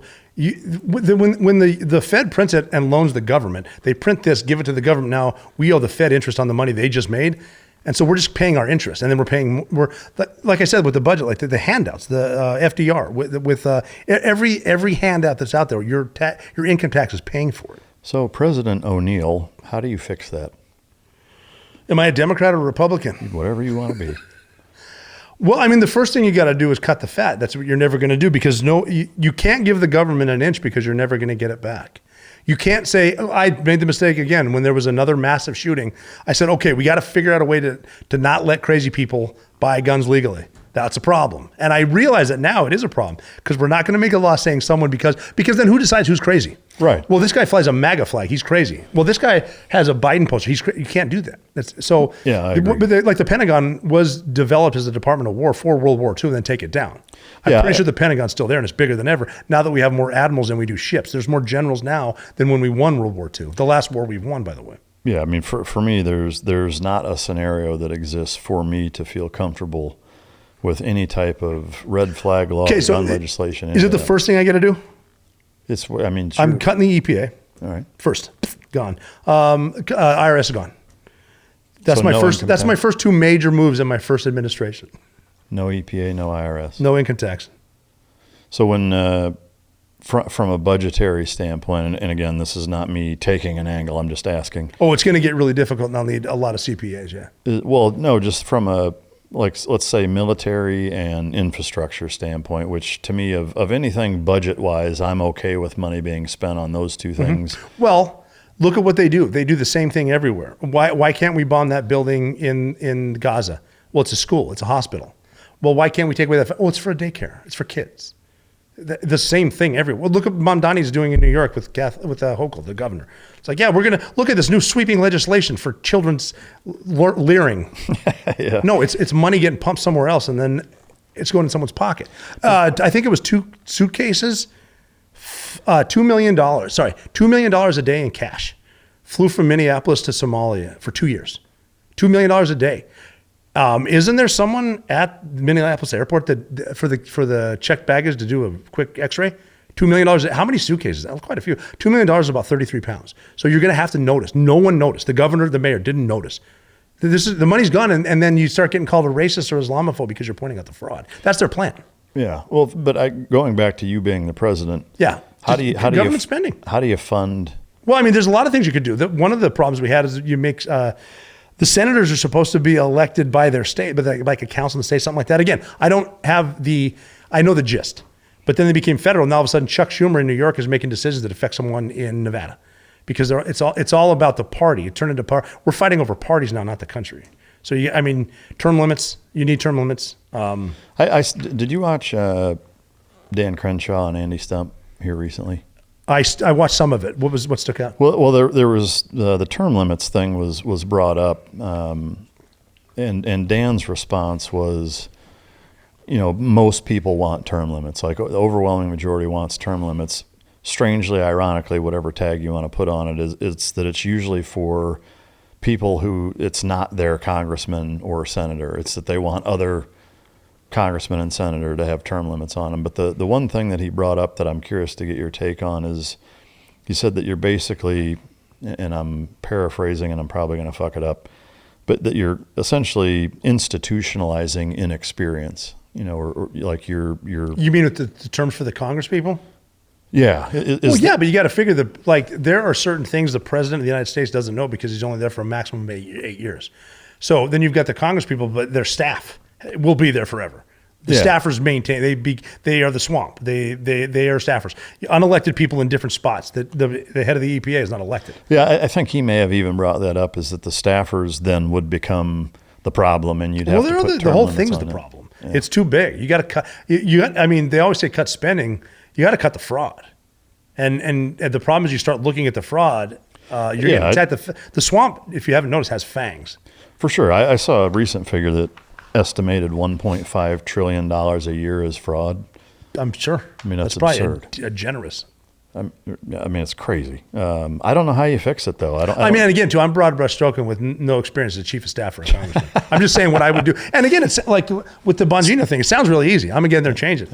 I'm going to get the fuck out of here. So we're being the people that weren't there that have an opinion on it. Well, totally. And people watching this actually know. They're like, look at these two morons. Yeah. They're SEALs. They think they know about government. Yeah, we don't know shit about Actually, them. These two say they're SEAls. Yeah. Yeah, well, it's an online course. But at least Hell Week was. Yeah. What other topics do you think are front of mind that we haven't talked about that are important and that are worth talking about?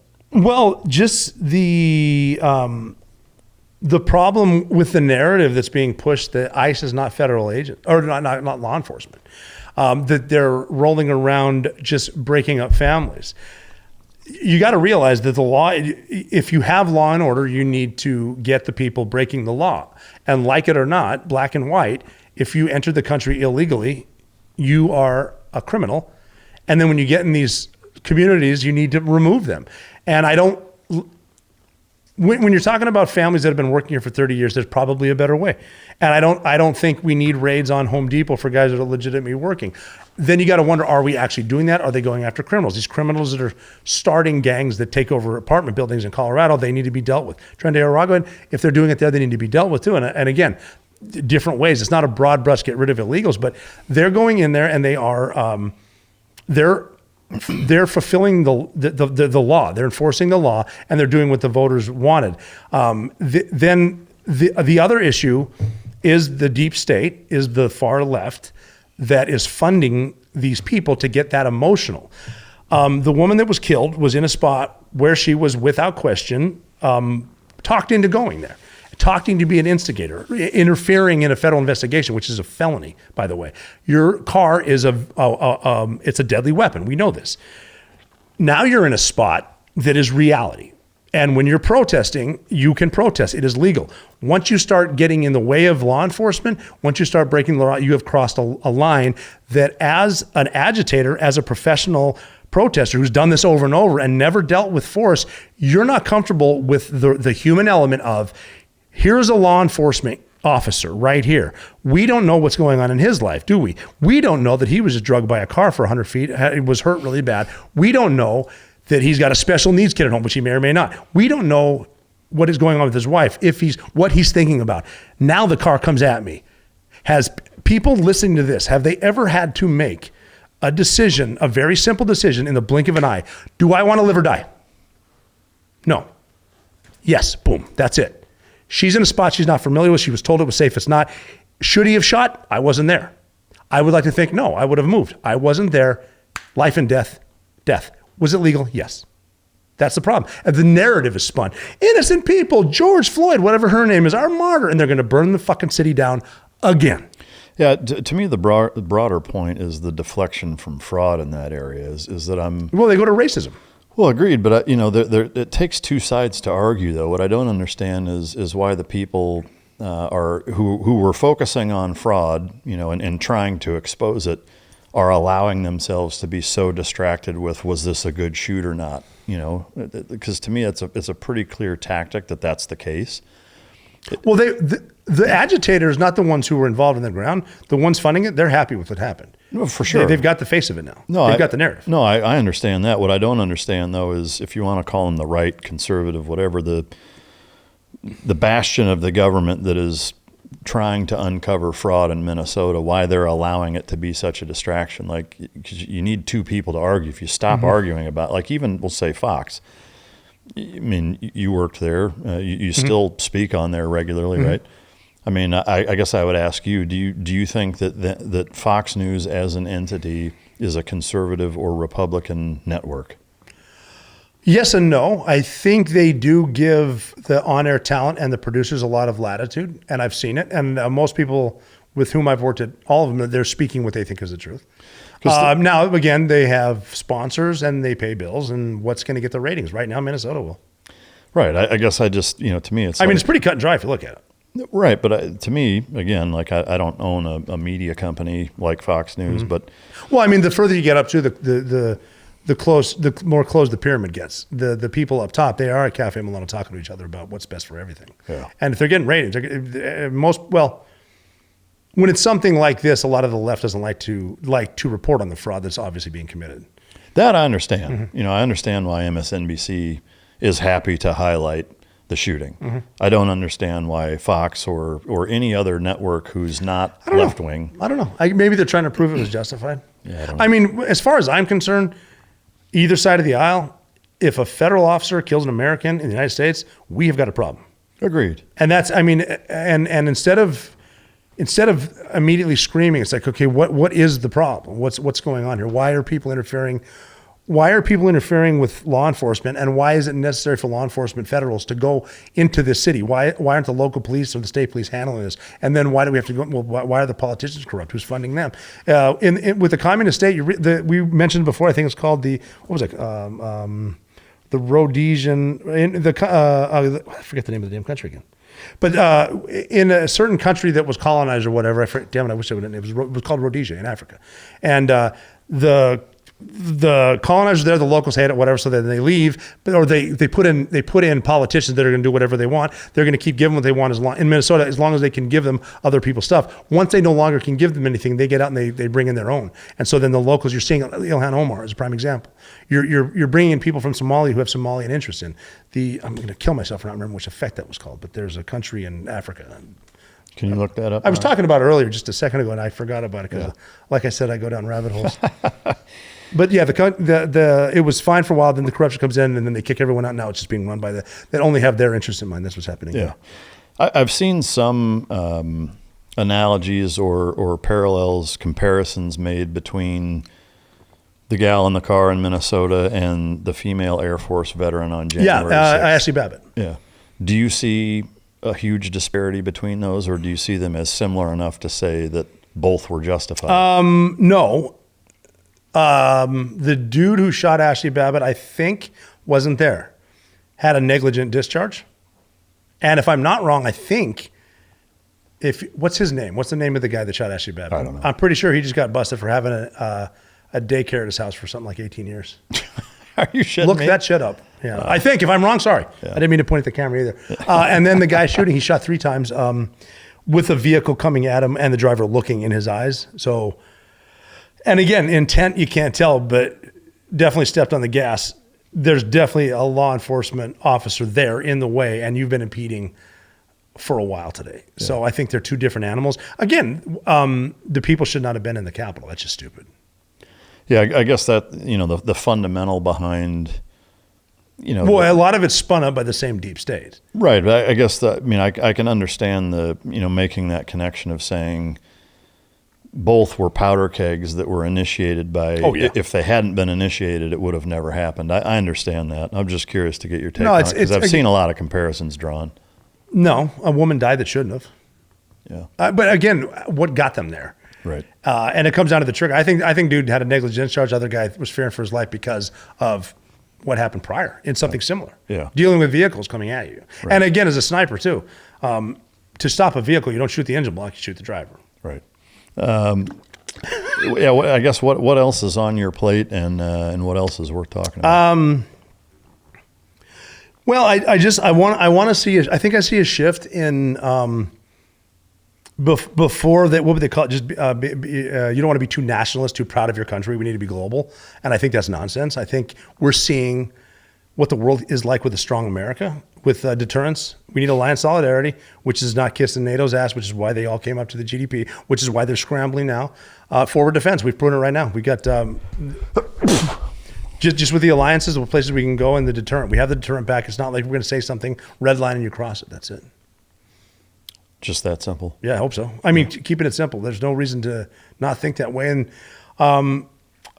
it's like Donald Trump's not trying to take over countries. He literally wants to make America first, knowing that the world can be better. And the people who are against him are the crooks that are making money that way. He's trying for law and order. I don't see why there should be a problem with, well, we don't need drugs in the country. I don't see why just the political shift when we are why Democrats would be so pro-Hamas, pro-Iran, not realizing what they actually believe. That people don't realize. Like here's a good one. Hamas, extremely far right. They're not lefties. Why does Antifa love them? I think it's just because they're against the establishment of America that they don't like. Yeah, so and then as soon as the enemy of my the enemy is jihadis my take friend. over, who's the first to get killed? No, it'd be them for sure. I think they're short-sighted enough to not realize that, and they're looking at it very front sight focus of the friend or the enemy of my enemy is my friend kind of thing, And I think, the reality of most of the political strife that takes place in our country right now is that if the left hates Trump so bad that anything he's for, they're automatically against, it doesn't matter what it is, and that's why they're arguing for releasing Maduro and putting him back in Venezuela, for not doing anything in Iran, for, Do you think they even understand? No, I don't. Because that's the epitome of communism. Yeah, I think it's... and why wouldn't you explain to them how communism was before Hugo Chavez? No, again, Hugo Chavez and Maduro, and then he loses 80% of the vote, but he says, I'm keeping it. I think they're so blinded by their own hatred for... a good one, too, is okay, you hate Trump, get it, why? And don't call him a name, why? I don't. No, not you, I'm just saying. That's No, I didn't suggest that. Again, well, I mean, even with like, people ask me if I hate Obama, no. But why do you hate Trump? Yeah, I don't get it. Because he's mean, he's orange. What the fuck are you talking about? Yeah, I mean, I don't give a shit who's in office. Like, there's nobody that you would put in there or that could be in office that I would agree with on everything. Mm-hmm. There's things where I'd say, well, I think that was a mistake. Every president that's ever been in office, I would say that about, well, there, just to back up, if you could do one thing, what would it be? Let's vote on everything line by line. Agreed. That would be it. Okay. Yeah. I hate the EPA, but I would start that first. Yeah. Well, I think in that same vein, foreign aid should be done that way. Is that, it shouldn't be able to be earmarked into a bill that if you don't sign it, America is screwing itself over. Oh, and by the way, you're also sending $80 billion to Ukraine in the process. Like Well, Pakistan and Egypt get a lot of money from us too. Yeah. Well, I mean, we just sent, I think it was hundreds of millions of dollars to Africa, which, there's... Well, I mean, also, hey, Israel, we good on the interest? Yeah. Little things like that. Like, we're shitting our money out when... look at the homeless. I mean, well, even the homeless. This country is so great. There's the the homeless industrial complex. People make so much money off people being poor. Yes, I saw some stats in San Francisco that were staggering of how much money is being made off of the homeless crisis there. Yeah. I mean, they haven't solved it. No, I mean, to me, it's like big pharma. There isn't money in solving it. There's money in continuing and perpetuating the problem, you know? Well, man, it's been great having you on here a second time, and especially doing it in person, which I always prefer. Oh, definitely. Yeah, I mean, I hate to hear all the shit that you've been going through personally, having to deal with it. And I hope everything gets sorted out and solved for everybody. But I can't thank you enough for taking the time. Great to be here. I love the new place too. It's awesome. And by new place, I mean, I last time it was like on Zoom. Yeah. So in person is definitely better. It's awesome. Great place. I appreciate it very much. To the listener/viewer, I hope you enjoyed it. If you didn't, you can choke yourself. And until next time, this is Mic Drop.